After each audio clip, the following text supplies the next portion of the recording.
हाँ जी, good afternoon. कल क्या शुरू कर लिया था अपन ने? आधुनिक राजस्थान, है ना? बताओ, देखिए 1803 में कौन कौन सी रियासतें संधियां कर लेती? गवर्नर जनरल कौन था उनका? 17 में कौन कौन करते हैं? बाकी सारी रियासतें। उस समय गवर्नर जनरल कौन था? ये संधियों पे साइन कौन करके गया? Charles Metcalfe. दक्षिण राजस्थान वाली रियासतों में सबसे लास्ट में संधि किसने की थी? कब की थी? प्रत्येक रियासत में अंग्रेजों का एक बंदा रहता, उसको पॉलिटिकल एजेंट या रेजिडेंट। पूरे राजस्थान का रेजिडेंट क्या कहलाता? Resident for Rajputana. वो कहाँ रहता था? दिल्ली में। पहला बंदा कौन था? डेविड ऑक्टरलोन। एजीजी का ऑफिस अजमेर कब बनाया गया? और पहला एजीजी कौन था अपना? Abraham locket. नहीं बताया था? अब्राहम लॉकेट कौन था अपना पहला एजीजी? 45 में एजीजी मुख्यालय कहां भेज दिया गया? और 64 में अजमेर आबू के लिए कितनी व्यवस्था? क्रांति के टाइम राजस्थान में छावनियां कितनी थी? कौन कौन सी? नीमच, देवली, एरनपुरा, ब्यावर। और कौन सी दो छावनियों में क्रांति नहीं हुई? क्रांति के टाइम अपना एजीजी कौन था? George Patrick Lawrence. अपनी क्रांति की शुरुआत कहां से होती है? कितनी तारीख को? कौन सी इन्फेंट्री दो अंग्रेज अधिकारियों को मारती है? नाम बताओ उनके। न्यूबेरी और स्पॉटिसफुड। दो घायल होते हैं, लेफ्टिनेंट लॉक और कैप्टन हार्डी। एक को पैनिक अटैक आ गया था, कर्नल पेनी। और उसके बाद में आपके वो सारे कौन सी इन्फेंट्री उनका साथ देती है? और सारे विद्रोही कहां चले जाते हैं? इतनी बातें पड़ी। अगली को नीमच।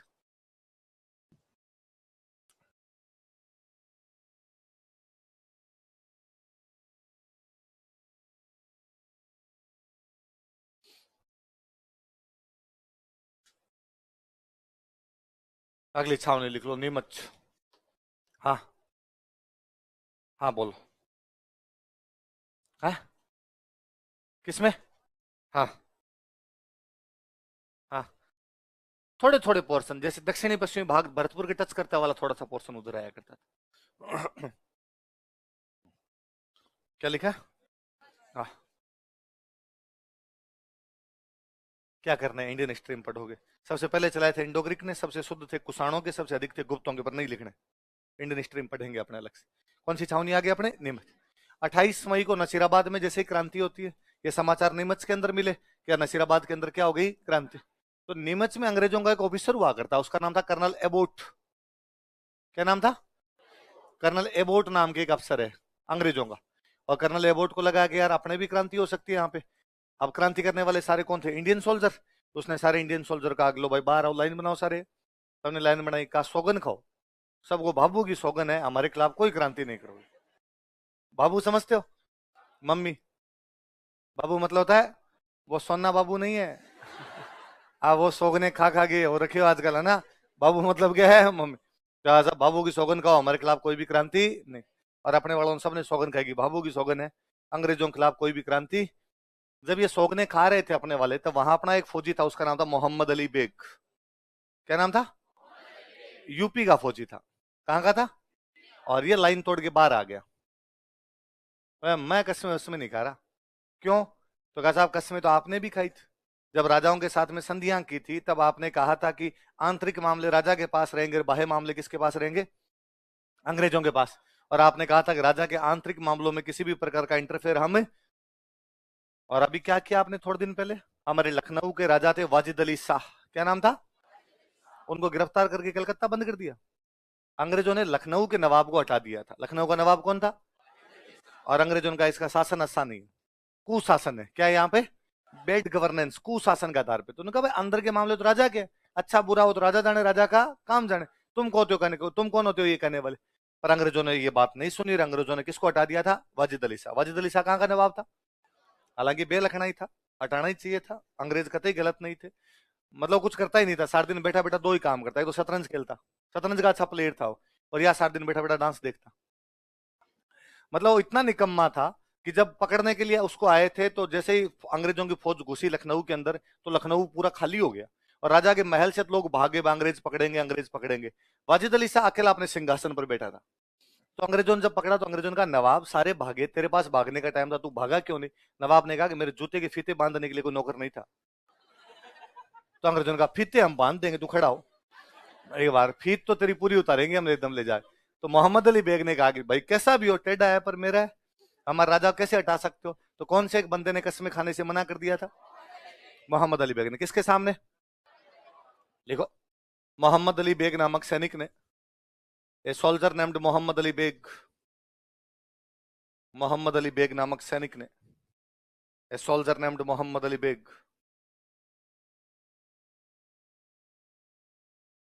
मोहम्मद अली बेग नामक सैनिक ने कर्नल एबोट के सामने अंग्रेजों के प्रति वफादारी की प्रतिज्ञा करने से मना कर दिया था। कर्नल एबोट के सामने अंग्रेजों के प्रति वफादारी की प्रतिज्ञा करने से मना कर दिया था, या प्रतिज्ञा लेने से मना कर दिया था। Denied to take oath, denied to take oath for British loyalty before colonel Abbott, denied to take oath for British loyalty before colonel Abbott. Colonel Abbott के सामने अंग्रेजों के प्रति वफादारी की प्रतिज्ञा करने से मना कर दिया था। Denied to take oath for British loyalty before colonel Abbott. Colonel Abbott के सामने अंग्रेजों के प्रति वफादारी की प्रतिज्ञा करने से मना कर दिया था। Denied to take oath for British loyalty before colonel Abbott. Colonel Abbott के सामने अंग्रेजों के प्रति वफादारी की प्रतिज्ञा करने से मना कर दिया था। किसने? मोहम्मद अली बेग नामक सैनिक ने। कौन सी छावनी में? बाकी अपने सबने सौगने खाई कि हाँ भाई हम सौगन खाते हैं, अंग्रेजों के खिलाफ कोई भी क्रांति नहीं। इन्होंने सौगने खाई 2 जून को। कब सौगने खाई? और 3 जून को क्रांति कर दी। कब क्रांति कर दी? का चीटिंग थी, चीटिंग की हमने तो हीरा सिंह के सामने। किसके नेतृत्व में? हीरा सिंह नाम का एक फौजी था, उसके नेतृत्व में क्रांति कर दी। लिखो, 3 जून को, 3 जून, 3 जून को, 3 जून हीरा सिंह के नेतृत्व में सैनिकों ने क्रांति की। Soldiers revolted under leadership of Hira Singh. Hira Singh के नेतृत्व में सैनिकों ने क्रांति की। Soldiers revolted under leadership of Hira Singh. Hira Singh के नेतृत्व में सैनिकों ने क्रांति की। Soldiers revolted under leadership of Hira Singh. किसके नेतृत्व में? नीमच पड़ता है मध्य प्रदेश में। ये नीमच से निकल के आया अपने चित्तौड़गढ़। कहां पर है? चित्तौड़गढ़। चित्तौड़गढ़ से निकल के आया भीलवाड़ा। कहां पर है? भीलवाड़ा में अपने एक रियासत पड़ती थी शाहपुरा। कौन सी रियासत थी? शाहपुरा रियासत पड़ती। शाहपुरा रियासत के राजा हुआ करते लक्ष्मण सिंह। क्या नाम था? और लक्ष्मण सिंह जी ने इन सैनिकों को कहा कि सैनिकों को तुम संघर्ष करो, मैं तुम्हारे। तो कौन से राजा ने समर्थन किया? लक्ष्मण सिंह। कहां के राजा थे? शाहपुरा कहां पड़ता है? देखो, शाहपुरा के राजा लक्ष्मण सिंह ने, शाहपुरा किंग लक्ष्मण सिंह, शाहपुरा के राजा लक्ष्मण सिंह ने, शाहपुरा किंग लक्ष्मण सिंह, शाहपुरा के राजा लक्ष्मण सिंह ने, शाहपुरा किंग लक्ष्मण सिंह, राजा लक्ष्मण सिंह ने विद्रोहियों का समर्थन किया। सपोर्टेड रिबेल्स, विद्रोहियों का समर्थन किया। सपोर्टेड रिबेल्स, विद्रोहियों का समर्थन किया। Supported rebels. भीलवाड़ा से निकल के लोग आए टोंक। कहां पर है? टोंक। टोंक में अंग्रेजों की एक छावनी ऑलरेडी थी, देवली। कौन सी छावनी थी? और देवली छावनी में उन दिनों एक बटालियन थी, महीदपुर बटालियन। कौन सी बटालियन थी? महीदपुर के सैनिक थे, महीदपुर बटालियन थी। इनको जैसे पता चला कि हमारे भाई बंधु उधर से क्रांति करते हुए आ रहे हैं, ये बाहर ही खड़े थे, तैयार ही खड़े थे। इन्होंने कहा भाई हम भी आपके साथ चलेंगे। तो कौन से सैनिक और इनके साथ में हो गए? महीदपुर बटालियन। कौन सी छावनी के थे? लिखो, देवली छावनी में, इन देवली कैंटोनमेंट, देवली छावनी में, इन Deoli cantonment,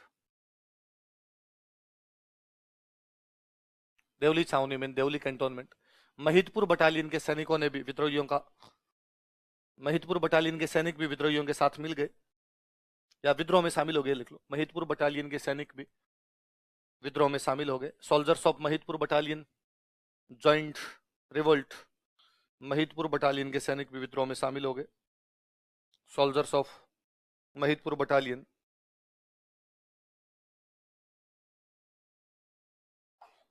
joint revolt, Mahidpur battalion के सैनिक भी क्रांति में शामिल हो गए, विद्रोह में शामिल हो गए, तथा सभी विद्रोही दिल्ली चले गए। And all rebels March towards Delhi. किधर मार्च किया सबने? तथा सभी विद्रोही दिल्ली चले गए। And all rebels March towards Delhi. सभी विद्रोही दिल्ली चले गए। तो क्या घटना है नीमच की? नीमच में सैनिक पहले तो कस्में खाते हैं। एक सैनिक कस्में खाने से मना करता है। कौन करता है? मोहम्मद अली बेग। किसके सामने? कर्नल एबो। 3 जून को क्रांति होती है किसके नेतृत्व में? नीमच से निकल के चित्तौड़ आए, चित्तौड़ से भीलवाड़ा आए, तो कहाँ के राजा ने सहयोग किया? शाहपुरा के लक्ष्मण सिंह। वहां से टोंक गए, टोंक में छावनी कौन सी थी? देवली। कौन सी बटालियन के फौजी है? महतपुर बटालियन के सैनिक, वो भी इनके साथ में शामिल हो गए। सारे के सारे यहाँ से कहाँ चले गए? दिल्ली। अच्छा, नीमच वाली छावनी बनाई गई थी मेवाड़ के लिए। किसके लिए? भाई मेवाड़ के राजा ने अंग्रेजों के साथ संधि कर रखी है कि मेवाड़ की कभी लड़ाई हो तो कौन सहयोग करेंगे? अंग्रेज। या मेवाड़ की तरफ से कौन लड़ेगा? अंग्रेज। तो मेवाड़ की रक्षा के लिए अंग्रेजों की जो छावनी थी वो कौन सी थी? नीमच। प्रत्येक रियासत में अंग्रेजों का एक अधिकारी रहता, उसको क्या बोलते? पॉलिटिकल एजेंट, या क्या कहते? रेजिडेंट। तो मेवाड़ में उन दिनों जो अंग्रेजों का पॉलिटिकल एजेंट था उसका नाम था सोवर्स। क्या नाम था? सोवर्स नाम करके उन दिनों एक अंग्रेजों का पॉलिटिकल एजेंट हुआ करता, कैप्टन सोवर्स नाम करके। सोवर्स को उदयपुर में समाचार मिले। मेवाड़ की राजधानी कौन सी थी? उदयपुर। उसे उदयपुर में समाचार मिले कि नीमच की छावनी में क्या हो गई? क्रांति। जब नीमच में क्रांति होती है तो क्रांतिकारियों ने अंग्रेजों को मारा। अंग्रेजों को मारा तो वहां से 40 अंग्रेज भाग गए। कितने अंग्रेज भाग गए? और ये बेचारे वहां छावनी से भागे, वही नीमच से निकलते चित्तौड़ आएगा। अपने चित्तौड़ में गांव पड़ता था डूंगला। कौन सा गांव था? डूंगला नाम करके गांव पड़ता था। उस डूंगला गांव में किसान थे, उनका नाम था रुघाराम। क्या नाम था? तो वो सैनिक अपने सॉरी अंग्रेज वहां से भाग के आए। रुघाराम जी ने उनको भागते हुए देखा तो रुघाराम जी ने कहा रुक जाओ रे भाई रे। लुगाई टाबर थे बापड़े, छोटे छोटे एकदम टाबर। तो कहा यहाँ रुक जाओ आप। अंग्रेजों ने कहा भाई आप तो नहीं मारोगे? रुघाराम जी ने कहा नहीं मारेंगे रे, लुगाई टाबरों पे क्या हाथ उठाना, बैठो आप। तो वहां पे उनको बिठा लिया, चाय पानी पिलाई आराम से। 100 वर्ष पीछा करता हुआ नीमच गया। नीमच गया, 100 वर्ष को पता चला भाई विद्रोही तो चले गए शाहपुरा की तरफ, पर अपने कुछ फौजी सॉरी अपने कुछ अंग्रेज किधर गए हैं? डूंगला की तरफ। वो डूंगला आया, किसके घर पे रुके हुए थे? वो इन 40 अंग्रेजों को यहाँ से रेस्क्यू करता है, यहाँ से निकालता है। इनको निकाल के उदयपुर लाया। कहाँ पे लेके आया? भाई मेवाड़ की राजधानी कौन सी थी? उदयपुर। उदयपुर में उन दिनों एक महाराणा हुआ करते, स्वरूप सिंह। महाराणा कौन थे?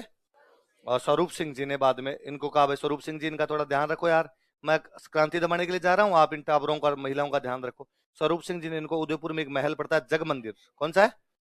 ये जग मंदिर महल में रखा था। कौन से महल में रखा? तो कोई पूछेगा भाई नीमच छावनी से कितने अंग्रेज भागे थे? कौन से गांव में रुके? कौन से किसान के पास? उनको वहां से निकालता कौन है? सोवर्स कौन था?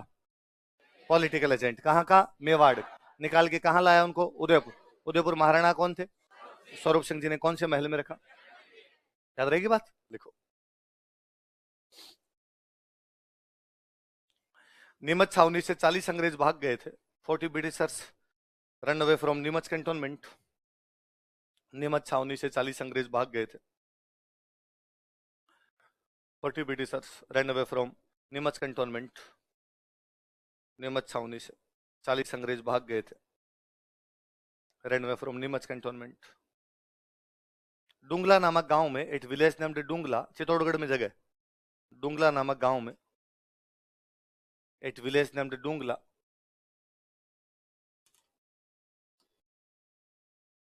डुंगला नामक गांव में एक विलेज नेम्ड डुंगला। रुघाराम नामक किसान ने इन्हें शरण दी। A farmer named Rugharam gave shelter them. Rugharam नामक किसान ने इन्हें शरण दी। A farmer named Rugharam gave shelter them. Rugharam नामक किसान ने इन्हें शरण दी। A farmer named Rugharam gave shelter them. Rugharam नामक किसान ने इन्हें, लाइन चेंज कर लिखो। मेवाड़ के पॉलिटिकल एजेंट सोवर्स ने इन्हें निकाला या इन्हें बचाया। मेवाड़ के पॉलिटिकल एजेंट, पीए लिख लेना पॉलिटिकल एजेंट को। Showers political agent of Mewar. Mewar के पॉलिटिकल एजेंट सोवर्स ने इन्हें बचाया। Rescued them. Showers political agent of Mewar rescued them. Mewar के पॉलिटिकल एजेंट सोवर्स ने इन्हें बचाया तथा उदयपुर लेकर गया। And brought to Udaipur. Rescued them and brought to Udaipur. इन्हें बचाया तथा उदयपुर लेकर गया। Rescued them and brought to Udaipur. Last line लिखो, चेंज करके लिखो। महाराणा स्वरूप सिंह ने, महाराणा स्वरूप सिंह, महाराणा स्वरूप सिंह ने, महाराणा स्वरूप सिंह, महाराणा स्वरूप सिंह, महाराणा स्वरूप सिंह ने इन्हें उदयपुर के जगमंदिर महल में रखा था। kept them in Jag Mandir palace of Udaipur. kept them in Jag Mandir palace of Udaipur. इन्हें उदयपुर के जगमंदिर महल में रखा था। kept them in Jag Mandir palace of Udaipur.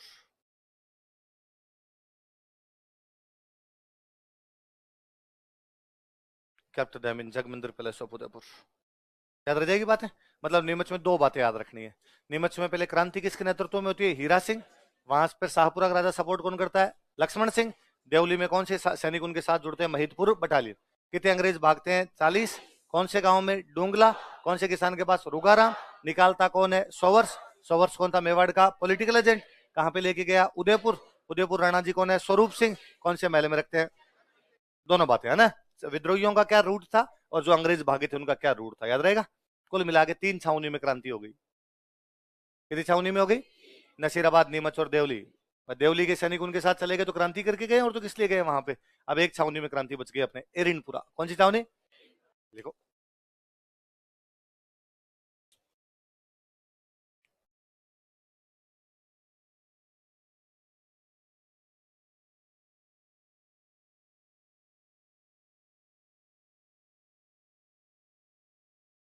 Erinpura.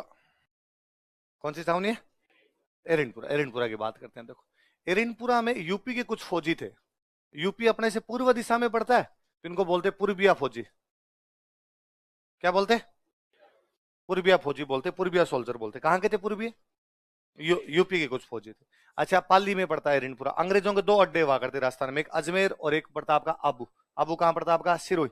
तो सिरोही पाली के पास में पड़ता है, और ये एरिनपुरा भी एकदम पाली सिरोही के बॉर्डर के ऊपर ही हुआ करता उन दिनों।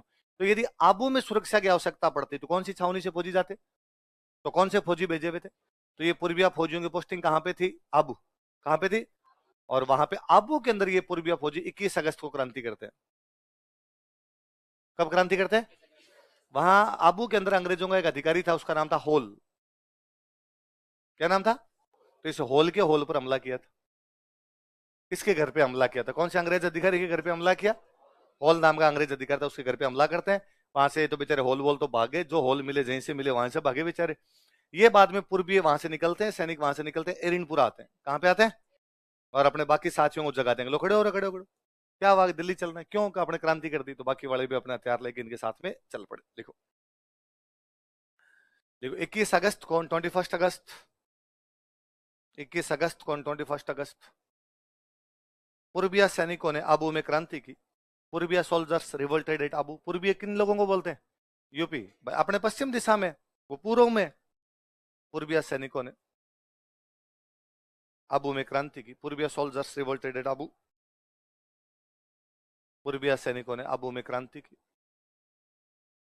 Purbiya soldiers revolted at Abu. इन्होंने अंग्रेज अधिकारी होल के घर पर हमला कर दिया था। They attacked on house of English officer Hole. इन्होंने अंग्रेज अधिकारी होल के घर पर हमला कर दिया था। They attacked on house of English officer Hole. इन्होंने अंग्रेज अधिकारी होल के घर पर हमला कर दिया था। They attacked on house of English officer Hole. अंग्रेज अधिकारी होल के घर पर हमला कर दिया था। लाइन चेंज कर लिखो। विद्रोही आबू से एरिनपुरा आए। Rebels came to Erinpura from Abu. विद्रोही एरिनपुरा से आबू से एरिनपुरा आए। Rebels came to Erinpura from Abu. तथा अपने बाकी साथियों को लेकर and along with their fellow rebels. तथा अपने बाकी साथियों को लेकर and along with their fellow rebels. तथा अपने बाकी साथियों को लेकर and along with their fellow rebels, इन्होंने दिल्ली की तरफ बढ़ने का प्रयास किया। They tried to march towards Delhi. इन्होंने दिल्ली की तरफ बढ़ने का प्रयास किया। They tried to march towards Delhi. इन्होंने दिल्ली की तरफ बढ़ने का प्रयास किया। They tried to march towards Delhi. नारे लगाते हुए, मारो फिरंगी दिल्ली चलो। क्या नारे लगा रहे थे? मारो फिरंगी दिल्ली चलो। फिरंगी किसको कहते हैं? अंग्रेजों को फिरंगी बोलते, तो मारो फिरंगी दिल्ली चलो नारे लगाते। इस कहानी को एक बार मैं यही रोकता हूँ, थोड़ा इधर देखिए। रियासत थी अपने एक मारवाड़। कौन सी रियासत थी? और मारवाड़ में एक राजा हुआ करते, उनका नाम था तख्त सिंह। क्या नाम था? गुजरात में एक रियासत हुआ करती, उस रियासत का नाम था ईडर। गुजरात में एक रियासत कौन सी थी? ईडर नाम करके गुजरात में रियासत हुआ करती। को जोधपुर वालों में एक भाई जाके ईडर बस गया था, तो ईडर में उसने राजवंश स्थापित कर लिया था वहां पे। इसका मतलब मारवाड़ और ईडर वाले भाई थे आपस में। मारवाड़ के राजा और इडर के जो राजा थे वो एक ही वंशावली से निकले हुए थे। मारवाड़ में भी राठौड़ वंश था, इडर में भी राठौड़ वंश था। तो एक राजा का बेटा एक जोधपुर रह गया और एक बेटा कहां पे चला गया, इडर। तो दो भाइयों की औलाद हो गई। तो मतलब इतने नजदीकी रिलेशन के अंदर थे कि मारवाड़ में कोई राजा मर जाता और उसके यदि बेटा नहीं होता तो इडर से गोद लेते। कहां से गोद लेते? और यदि इडर में राजा मर जाता और उसके बेटा नहीं होता तो गोद कहां से लेते? मारवाड़। तो मारवाड़ में एक राजा वे मान सिंह। कौन राजा वे? उनके डेथ हुई तो उनके कोई भी बेटा नहीं था, तो इडर से गोद लेना पड़ा। इडर से जो गोद आए थे वो है तख्त सिंह। वो कौन है? मतलब कुल मिलाकर का मतलब है तख्त सिंह गुज्जू भाई है, गुजराती आदमी। कैसे आदमी है? गुजराती। मीठी मीठी दाल खाई हुई थी इनकी। गुजराती सारी चीजें मीठी मीठी खाते हैं, तो अलग ही टाइप के आदमी थे। इसलिए तख्त सिंह गुजरात से गोद आके जब अपने यहाँ जोधपुर के अंदर राजा बने तो जोधपुर के जो सामंत थे उनके साथ इनका सामंजस्य बैठा नहीं। जोधपुर के जो सामंत थे उनके साथ में इनकी पटरी नहीं बैठी। थोड़ी बहुत ही बातों में नाराजगी होने लगी। जोधपुर के जो भी सामंत थे उनके साथ, सामंत समझ गए? एक राजा के अंडर में जितने भी लोग होते उनको क्या बोलते थे? तो इन सामंतों के साथ इनकी बननी बंद हो गई। जोधपुर के अंदर एक कोई छोटा सा ठिकाना पड़ा करता, उस ठिकाने का नाम था बिठोड़ा। क्या नाम था? क्या नाम था? बिट अब एक राजा होता, राजा तो पूरे राज्य का होता, उसके नीचे जो जगह होती इनको बोलते सामंत। क्या बोलते? इन जगह को बोलते ठिकाना। क्या बोलते? जगह को तो बोलते ठिकाना, और ठिकाने का जो मालिक होता उसको क्या बोला करते? साम। तो बिठोड़ा के अंदर कोई ठाकुर, जो सामंत को आप ठाकुर भी कह सकते हैं, बिठोड़ा का जो सामंत था वो मर गया, उसके भी कोई बेटा नहीं था, तो बिठोड़ा में सामंत नया बनाना है। अच्छा, यदि पिछले वाले सामंत की कोई बेटा नहीं होता फिर तो नया आदमी बनाना पड़ेगा। तो नया आदमी कौन बनाए? फिर राजा बनाता। राजा कहता मैं बताऊंगा इसको बना दो। भाई पिछले सामंत के बेटा है तब तो वो बन जाएगा, यदि बेटा नहीं है फिर नया बनाओ। नया तो राजा बताता। तो राजा ने एक बंदे को यहाँ पे सामंत बना दिया, कानजी। किसको बना दिया? कानजी। कहाँ का सामंत बनाया गया? किसने बना दिया? तख्त सिंह। इस बिठोड़ा के पास में एक बड़ा ठिकाना हो रहा है, उसका नाम है औवा। कौन सा ठिकाना है? और औवा में एक सामंत है, उनका नाम है कुशाल सिंह चंपावत। क्या नाम है? औवा बहुत बड़ा ठिकाना है, मतलब मारवाड़ के जो सबसे बड़े ठिकाने थे उनमें से एक ठिकाना कौन सा आपका? औवा। तो औवा वाले कुशाल सिंह चंपावत ने तख्त सिंह को कहा कि भाई तख्त सिंह जी, आपने किससे पूछ के और बिठोड़ा में कानजी को बनाया? इस आदमी से मेरी बनती नहीं है, कानजी से कानजी को मत बनाओ। तो तख्त सिंह ने कहा कि किससे पूछ के मतलब? पूछना किससे होता है? मैं राजा हूं, मेरा वचन, ये मेरा शासन। मैंने कहा उसको बनाया जाएगा यार, इसमें क्या पूछना है? और तुम कौन होते हो बताने वाले कि पूछना है कि नहीं पूछना है? तो उसने कहा मैं यहाँ का बड़ा सामंत हूँ, मैं फर्स्ट ग्रेड सामंत हूँ, यहाँ का प्रथम श्रेणी का सामंत हूँ, मेरे से बिना पूछे आप ये काम नहीं कर सकते। उसने कहा अच्छा, काल मरी आज भूतनी होगी, मतलब तुम बताओगे क्या करना है क्या नहीं करना। बना दिया मैंने, जो तुम्हारी जी में है वो कर लेना। कुशाल सिंह को गुस्सा है और कुशाल सिंह ने जाकर कान जी को मार दिया। किसको मार दिया? यदि राजा ने किसी बंदे को किसी पोस्ट पर अपॉइंट किया है, कोई तीसरा आदमी आगे उस बंदे को मार देता है, क्या ये राजा की आज्ञा का उल्लंघन नहीं है? और राजा की आज्ञा के उल्लंघन का एक ही मतलब होता था, फांसी। इसका मतलब तख्त सिंह का कुशाल सिंह चांबत को पढ़ के क्या लगाएगा? फांसी। अब कुशाल सिंह ने कांड कर तो दिया, अब कुशाल सिंह के दिमाग में बातें चली गई यार अब क्या करना है। एक तरीका तो यह है कि जाके तख्त सिंह से माफी मांग लो कि जो हो गई वो बात तो हो गई, मैं काली गांव हूं आपकी धूड़ खाई, आइंदा से इस प्रकार की कोई भी गलती मैं नहीं। एक तरीका तो ये कहता है।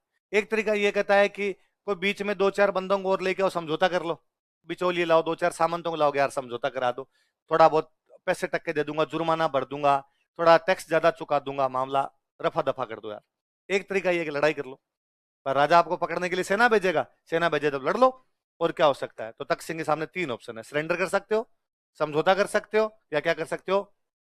लड़ाई। कुशाल सिंह यूं सोच रहे हैं क्या करना है क्या नहीं करना है, क्या करना है क्या नहीं करना है। और एक दिन कुशाल सिंह शाम को बैठे बैठे माता जी के मंदिर में पूजा कर रहे थे। अहुआ में उनकी माता जी थी सुगाली माता। कौन सी माता थे?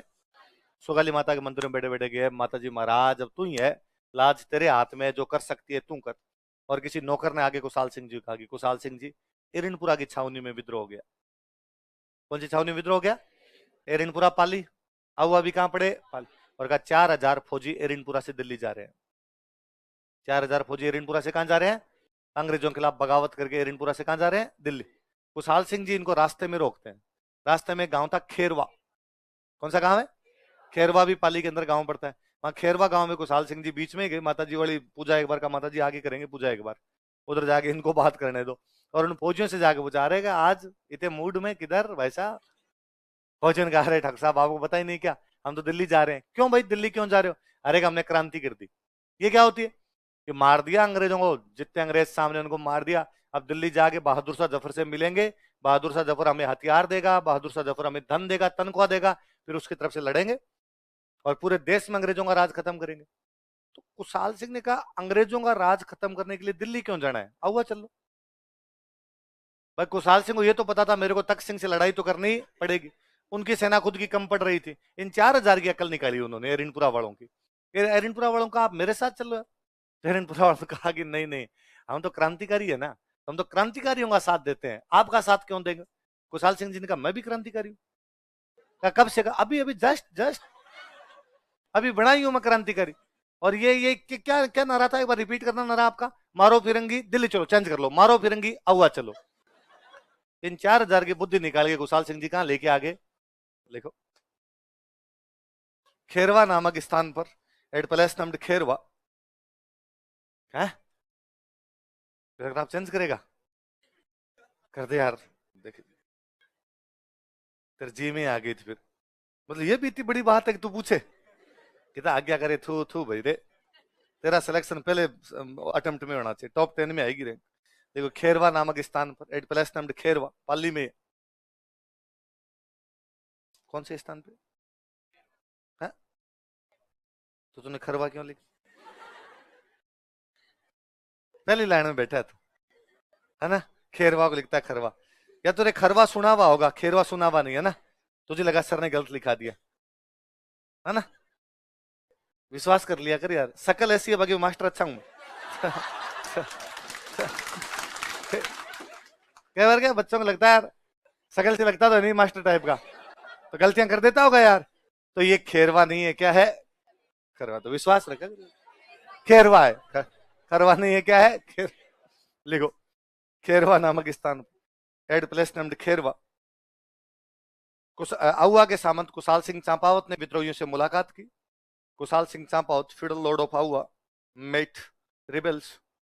आउआ के सामंत कुशाल सिंह चांपावत ने विद्रोहियों से मुलाकात की।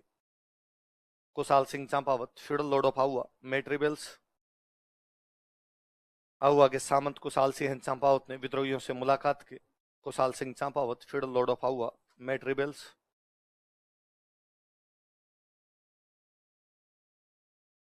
तथा इनका नेतृत्व किया, एंड लेड देम। तथा इनका नेतृत्व किया, एंड लेड देम। तथा इनका नेतृत्व किया, एंड विद्रोहियों से मुलाकात की, तथा इनका नेतृत्व किया, met rebels and led them. अब मुझे एक बात बताओ, एरिनपुरा वाले छावनी के जो फौजी दिल्ली जा रहे थे, किसके खिलाफ क्रांति करके जा रहे थे, अंग्रेजों के। उनको बीच में किसने रख लिया, कुशाल सिंह। अब कुशाल सिंह अंग्रेजों का भी तो विद्रोही हो गया, इसका मतलब कुशाल सिंह ने एक साथ दो लोगों से पंगे ले लिए। जोधपुर के राजा तख्त सिंह से पंगा चल ही रहा था, एक नया पंगा किसके साथ ले लिया। इसलिए कुशाल सिंह के खिलाफ जब भी फौज आई तो दोनों तरफ से मिलके, अंग्रेजों ने भी अपनी फौज भेजी और जोधपुर के राजा ने भी अपनी फौज भेजी। तो पहला युद्ध होता है बिठोड़ा में, कहां पर होता है, देखो बिठोड़ा का युद्ध, बैटल ऑफ बिठोड़ा। बिठोड़ा पाली में एक जगह भैया ना।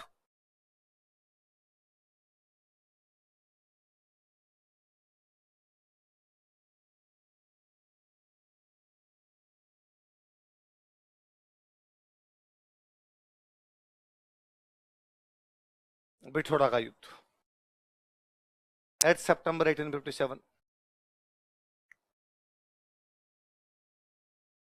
अंग्रेजों की तरफ से एक बंदा है, उसका नाम था कैप्टन हीथकोट।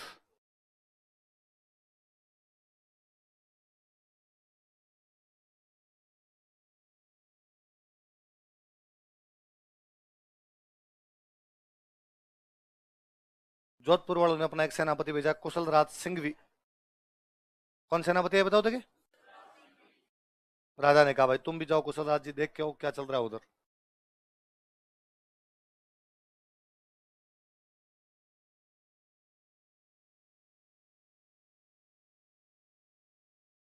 सामने आउआ के सामंत लड़ रहे हैं, आउआ के सामंत का नाम क्या है, कुशाल सिंह चांपौत।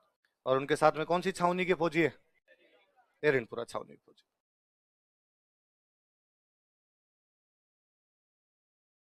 उतार लो, उतार लो, ऐसे कैसे, नहीं समझ में आएगा, पल्ले पड़ जाएगी ना बात क्या है। अंग्रेजों की तरफ से तो कौन आया था, कैप्टन हीथकोट। जोधपुर वालों का सेनापति कौन था, कुशल राज सिंघवी। और सामने कौन आए थे आपके? कुशाल सिंह चांपावत। कौन सी छावनी के फौजियों को लेके? एरनपुरा छावनी के फौजियों को।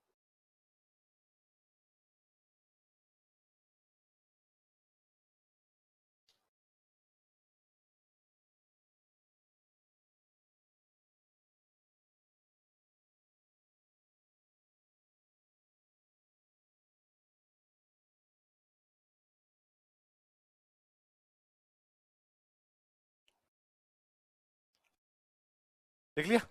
युद्ध हुआ, युद्ध के अंदर कुशाल सिंह ने दोनों को एक साथ पटका, और दोनों को, जोधपुर के राजा और अंग्रेजों की सेना एक साथ आई तो भी किसकी जीत हुई? कुशाल सिंह। देखो, इस युद्ध में कुशाल सिंह चंपावत की जीत हुई। Kushal Singh Champawat won this battle. इस युद्ध में कुशाल सिंह चंपावत की जीत हुई। Kushal Singh Champawat won this battle. इस युद्ध में कुशाल सिंह चंपावत की जीत हुई। एक जोधपुर के बड़े सेनापति मारे गए थे इसके अंदर, ओनार सिंह पंवार। क्या नाम था? वैसे तो कई सैनिक शहीद हुए, पर ओनार सिंह पंवार जोधपुर के बड़े अधिकारी थे, इनकी डेथ हुई थी इस युद्ध में। जोधपुर का ओनार सिंह पंवार युद्ध में लड़ता हुआ मारा गया था। Onar Singh Panwar of Jodhpur died while fighting in the battle. Jodhpur का ओनार सिंह पंवार युद्ध में लड़ता हुआ मारा गया था। Onar Singh Panwar of Jodhpur died while fighting in the battle.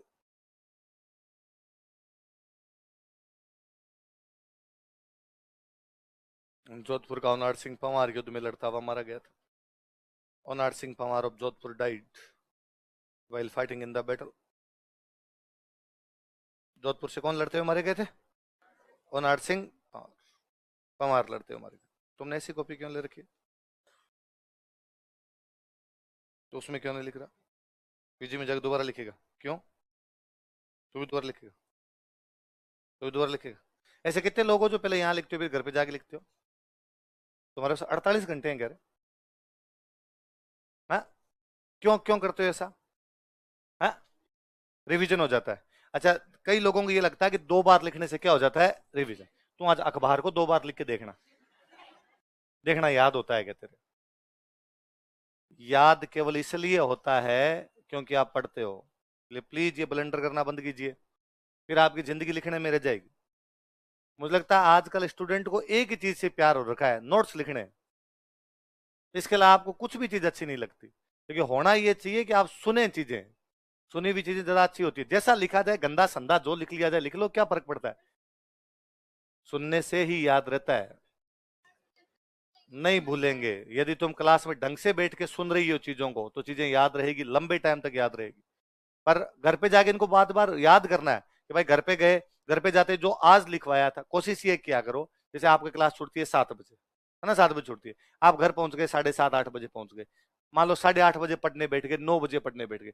कोशिश ये किया करो कि आज जो 4 घंटे का लिखवाया था, रात को सोने से पहले पहले याद करके सो। पर याद करने का मतलब है डिट्टू, जैसे पेज लिखे हुए वैसे के वैसे, का के की भी इधर नहीं होना चाहिए। अब उसमें यदि 12 के 12:30 और एक और हैं तो पढ़िए, बैठिए वहां पर बैठ के, और वो बार बार पढ़िए, उनको चीजें याद रहेगी।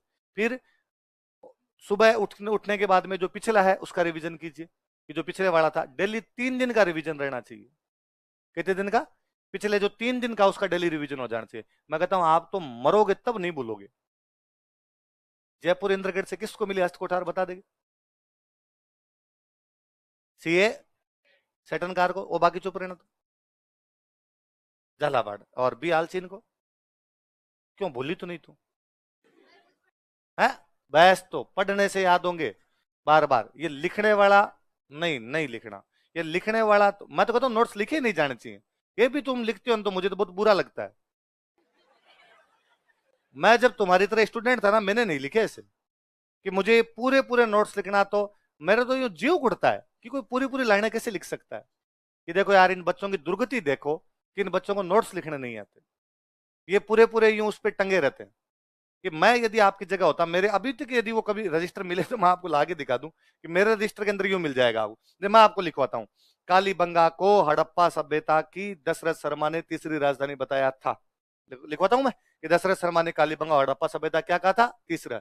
मैं केवल इतना लिखा करता था, दशरथ शर्मा, इधर लिख लेता तीसरी राजधानी।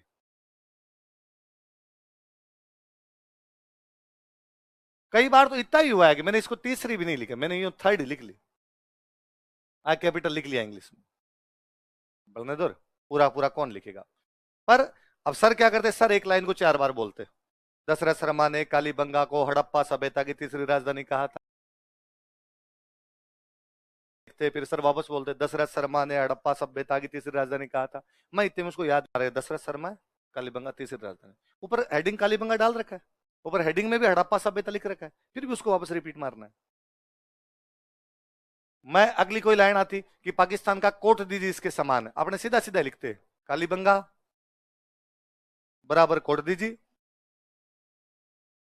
कोष्टक में लिख लेते पाकिस्तान। क्यों लिखना पूरा पाकिस्तान, पाक से समझते हैं। उसको बेटा बेटा याद करता, कोट दीजिए कालीबंगा, कोट दीजिए कालीबंगा। सर 4 बार लाइन बोलते। मेरे ज्यादातर बार ऐसा हुआ है कि मैं क्लास से बाहर निकला हूं तब तक मुझे नोट्स उस दिन के याद थे।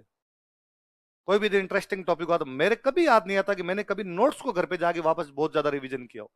क्या नोट्स तो क्लास में याद हो जाएंगे, इसीलिए तो कोचिंग की थी कि क्लास में याद हो जाए। यदि घर पे आके मेरे को याद करने हैं, घर पे आके मुझे लिखना है वापस, तो फिर कोचिंग में क्यों धूड़ खाई? कोचिंग का क्या फायदा है? तो एक तो ये आप नोट्स बनाने का तरीका बदलिए। आप कह सकते हो सर आप ऐसे लिखवा दिया करो, मैं ऐसे लिखवा नहीं सकता। टीचर को तो समझाने के लिए पूरी पूरी लाइनें बोलनी पड़ेगी। मतलब आप पे तो मुझे इस बात की भी दया आती है कि कई बार स्टूडेंट ये भी मेरे से पूछता रहता है, जैसे मैंने कुछ ही लिखवाया कि बेराट से सेल चित्र प्राप्त हुए, जो मैंने लिखा है यहां से हमें सेल चित्र प्राप्त होते हैं। अब स्टूडेंट ने सुन ली लाइन, पर वो जब तक मैं बोलूंगा बेराट से सेल चित्र प्राप्त होते हैं, इतने में उससे इतना ही लिखा गया, बेराट से सेल चित्र, इतना ही लिखा, इतने में इंग्लिश वाली लाइन में लग गया। फिर वापस हिंदी में आया, बेराट से सेल चित्र प्राप्त होते हैं, स्टूडेंट ने होते लिखा, इतने वापस इंग्लिश में चला गया। अब उसे है नहीं लिखा जाता, वो मेरी तरफ देखता रहता है।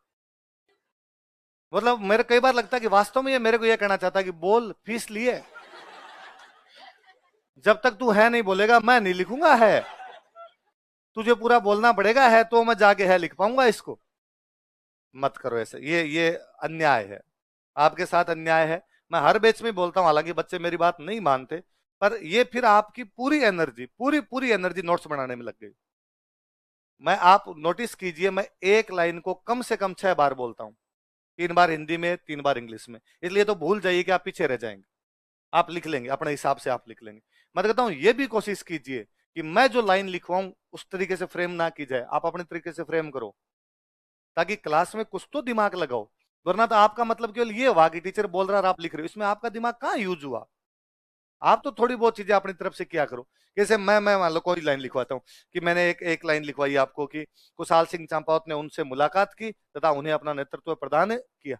आप लिख लो ना, कुशाल सिंह चंपावत उनके नेता बने। क्यों नेतृत्व प्रदान किया, यही लाइन लिखनी है। प्रदान किया की जगह दिया ही लिख लो, खाली नेतृत्व दिया, नेतृत्व देने में सफल रहे, कुछ ही ऐसी इस प्रकार की दूसरी लाइन लिखो। मैं लिखवाता हूं खेरवा नामक स्थान पर, आप खाली लिख लो ना खेरवा में। आपको नहीं पता क्या खेरवा स्थान ही होगा और तो क्या होगा? या घर पे जाके आप खेरवा नामक स्थान की जगह खेरवा में पढ़ लोगे तो आपको लगेगा कि खेरवा पत्थर है, पेड़ है, झील है, क्या है, कहां नेतृत्व प्रदान करके, इतना तो समझ में आ ही जाता होगा आपके भी। मैं लिखवाता हूं पूरा पूरा कि अब्राहम लॉकेट राजस्थान के पहले एजीजी थे। आप पूरा लिखते हो, अब्राहम लॉकेट राजस्थान के पहले एजीजी थे। राजस्थान का ही तो जीके पढ़ रहे हैं, तो लिख लो ना फर्स्ट एजीजी। बंगाल का थोड़ी निकल जाएगा। जब पढ़ी राजस्थान का जीके रहे हैं तो उसके सामने लिख लिया जाए, और फिर जो टाइम बचे उसमें क्लास में बैठे बैठे पढ़ो। आप 3-4 गलतियां करते हो, एक तो पूरा नोट्स में टाइम लगाते हो। फिर कई बार स्टूडेंट ये करता है कि मैं जब लिखू, कई स्टूडेंट जल्दी जल्दी लिख लेते हैं, जल्दी लिख लेते हैं, फिर वो पड़ोसी से बातचीत करते हैं, यार इससे कुछ पूछ ले और कर ले, ना किया जाए। क्लास में 2 घंटे केवल और केवल जो टीचर पढ़ाता है उसको याद करने की कोशिश की जाए। आप नोटिस करेंगे, मैं एक किसी नसीराबाद छावनी को अभी कुछ लिखवाना है तो उसको 20 मिनट में लिखवा रहा हूं। मैं पहले बोर्ड पे लिखता हूं, आप देख लो, आपको 6-7 दिन हो गए पढ़ते हुए, मैं का के की को छोड़ के सब कुछ बोर्ड पे लिखता हूं। कुशाल सिंह चांपावत नहीं लिखना चाहिए बोर्ड पे, लिखना आना चाहिए। कुशाल सिंह का क्या बताया मैंने लिखा, आपको आना चाहिए ना कुशाल सिंह कैसे लिखते हैं। पर मैं देखता हूँ यार बोर्ड पे लिखूंगा, मैं बोर्ड पे लिखूंगा तो एक बार इनका ध्यान बोर्ड पे जाएगा कि मैं क्या लिख रहा हूँ। फिर ये जब खुद लिखेंगे वापस देखेंगे बोर्ड पे, ऑडियो वीडियो विजुअल मेमोरी बनती है। ये विजुअल मेमोरी बनेगी तो इनकी चीजें आसानी से याद हो जाएगी। सीधी सीधी बोलूंगा मैं नाम तो इनका आसानी से याद नहीं होंगे ना। तक सिंह में क्या लिखना है, तक सिंह आपको लिखना नहीं आता क्या? मैं क्यों लिखूं बोर्ड पे तक सिंह? माइट्रोकॉन्ड्रिया लिखा नहीं कि तक सिंह लिखना पड़ेगा आपको। ऐसा सब तो कोई है नहीं कि तक सिंह किसी बच्चे से लिखा ना जाए। पर नहीं यार, बोर्ड पे लिखने से थोड़ा याद हो जाती चीजें, इसलिए नहीं करना। ये इससे बड़ा ब्लंडर आप खुद के साथ कुछ ही नहीं करते कि पहले यहाँ रफ में लिखते हैं और घर पे जाके फेयर करते हैं। जो लिखना है वो यही लिखना। आप 2 बातें कहते हो, एक तो ये कहते हो कि सर घर पे जाके दोबारा लिखने से हमारे याद होते हैं, कभी याद नहीं होते। घर पे वैसे क्या करो, आप 9 बजे कुर्सी पे बैठे, एक तो कोशिश किया करो कि 2 घंटे से पहले कुर्सी से हिलना नहीं है, कम से कम 2 घंटे तो सीटिंग है ही। आपके साथ ये भी भयंकर दिक्कत है, एक कुर्सी पे ही पढ़ना है, चारपाई पे पड़े पड़े नहीं पढ़ना। ये जो आप चारपाई पे पड़े पड़े पढ़ते हो, एक बार इधर पसवाड़ा मारा, कभी टांग ऊंची की, कभी टांग समेट ली वापस है, कभी तकिया लगा लिया, कभी ऊपर हो गए ना। कुर्सी पे बैठ के पढ़ना है, बाकी पढ़ाई व्यर्थ है। बाकी आप पढ़ रहे हो उसका कोई मतलब नहीं। चेयर पे बैठिए, टेबल पे बैठिए, एकदम सामने पानी की बोतल लेके बैठिए, ताकि 2 घंटे तक तो पानी के लिए भी ना उठना पड़े कि आपके पास पानी पड़ा है। एक रफ रजिस्टर रखिए पास में, और जब आप पढ़ रहे हैं तो उसमें रफ में उल्टे सीधे यूं लिखड़े मारिए उसके अंदर। जो भी आप पढ़ रहे हैं उस टाइम लगता है ये वर्ड मेरे याद नहीं हो रहा, उसको 2 बार लिख के देख लो। आप तो पूरा पूरा नोट्स लिख रहे हैं, पहले नोट्स यहाँ लिख रहे हैं, ये सेम के सेम नोट्स वापस लिख रहे हैं। कुशाल सिंह चांपावत ने नेतृत्व प्रदान किया, आपका ध्यान केवल लिखने में, कुछ याद नहीं होता इससे। और मैं कहता हूँ इससे याद होता तो अखबार लिख के देखा जाए कितनी बार याद होता है। नहीं हो रहा ना अखबार अपने को याद, क्यों नहीं याद हो रहा? क्योंकि वो हमने केवल लिखा लिखा है। ये चीजें आपने सुन रखी है इसलिए आपको याद हो जाता है, और आपको भ्रम होता है कि मेरे लिखने की वजह से हो गया। दूसरा आपका एक लॉजिक ये होता है कि सर राइटिंग खराब है, तो वो अब नहीं सुधरनी, है ना, कहीं कुछ भी लिख लोगे तो भी सुधरनी नहीं। और मैं इतना धीमा धीमा लिखवाता हूं कि आप आराम से लिख सकते हो। और फिर भी आपको लगे कि मैं तेज बोल गया, आप क्लास में खड़े हो जाओ, आप मेरे से पूछ लो कि सर ये लाइन हम पीछे रह गए, मैं वापस बोल जाऊंगा, कोई दिक्कत नहीं। गड़बड़ा ब्लेंडर में। तो राइटिंग यदि खराब है तो अब सुधरनी आपकी नहीं। और फिर राइटिंग ऐसी होनी चाहिए जो खुद के समझ आ जाए। आपका लिखा हुआ आपके समझ आ जाता है, या ये भी दिक्कत रहती है खुद लिखा घर पे जाकर अब क्या लिख लाए, है ना, घर पे जाके लेंस लगा लगा के देखना पड़े, पड़ोसी को कहना पड़े लिखा तो मैंने था, वो क्या लिखा है। मारवाड़ी की कहावत है कि आला पड़ी जन आप उन सुखा पड़ी जन कोई बाप हूं, कि जब आले आले गिले गिले थे तब तो खुद से ही नहीं पड़ेगा, और सूखने के बाद तो किसी का बाप भी उनको पढ़े। इतनी खराब राइटिंग तो नहीं होगी आपको। और मैं कहता हूं यदि आपकी राइटिंग खराब है तो खुश होइए। मैंने आज दिन तक पिछले 10 साल में देखा है जिनकी राइटिंग खराब उनके सिलेक्शन जल्दी हुए। ये मेरा व्यक्तिगत एक्सपीरियंस है। क्योंकि राइटिंग खराब होती है, उस बंदे की कॉपी अगले को समझ में नहीं आती क्या लिखा है, तो वो सोचता है ठीक ही लिखा होगा, दे दुआ देता है नंबर। तो गलत आंसरों में भी नंबर मिलते हैं आपको। और जिनकी राइटिंग मोतियों जैसी होती है वो जब गलत लिखते हैं तो अच्छा इतना बड़ा ब्लेंडर नंबर काट लेता है। तो जिन जिनकी राइटिंग खराब हो खुश होइए कि मजा आ गया, आपको पक्का फायदा मिलेगा, आपके सिलेक्शन जल्दी होंगे और बाकियों की अपेक्षा आपके नंबर 2 ज्यादा आएंगे। ये मिथ है भयंकर कि जिनकी राइटिंग अच्छी होती है उनके नंबर ज्यादा आते हैं। और मैं बता दूं जिनकी राइटिंग अच्छी भी है उनकी भी राइटिंग वहां जाके बिगड़ेगी। 3 घंटे के अंदर वो पेपर ही कंप्लीट नहीं होता। इसलिए लास्ट के अंदर तो डॉक्टर से भी बुरी राइटिंग होती है।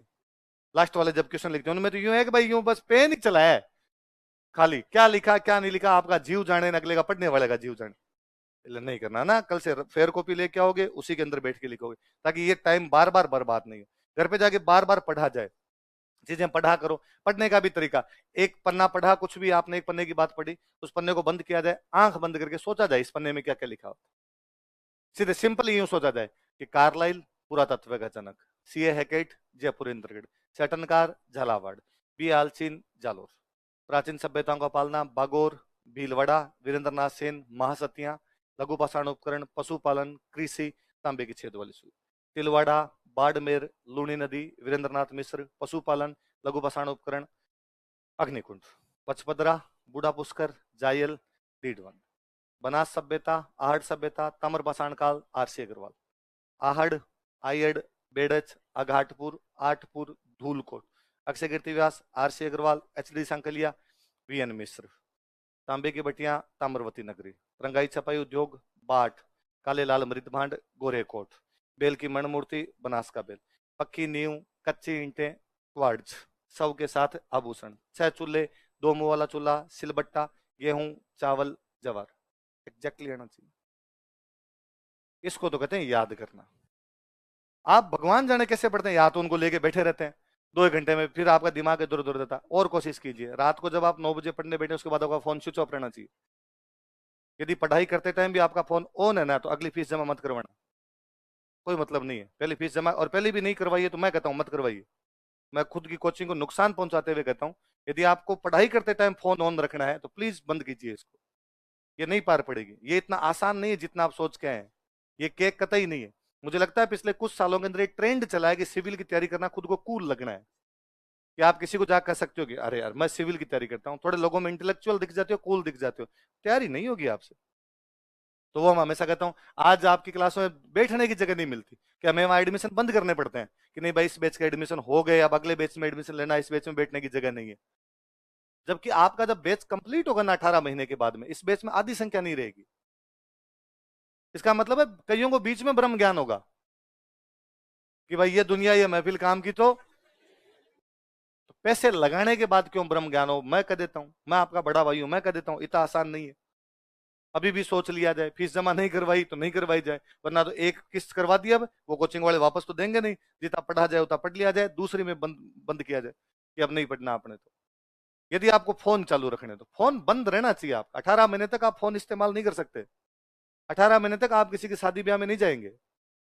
यदि इन 18 महीने के दौरान शादी ब्याह में जाना है, फिर खुद वाले के टोटे हैं, है ना, तो बाद में इनका सोच समझ के किया जाना चाहिए।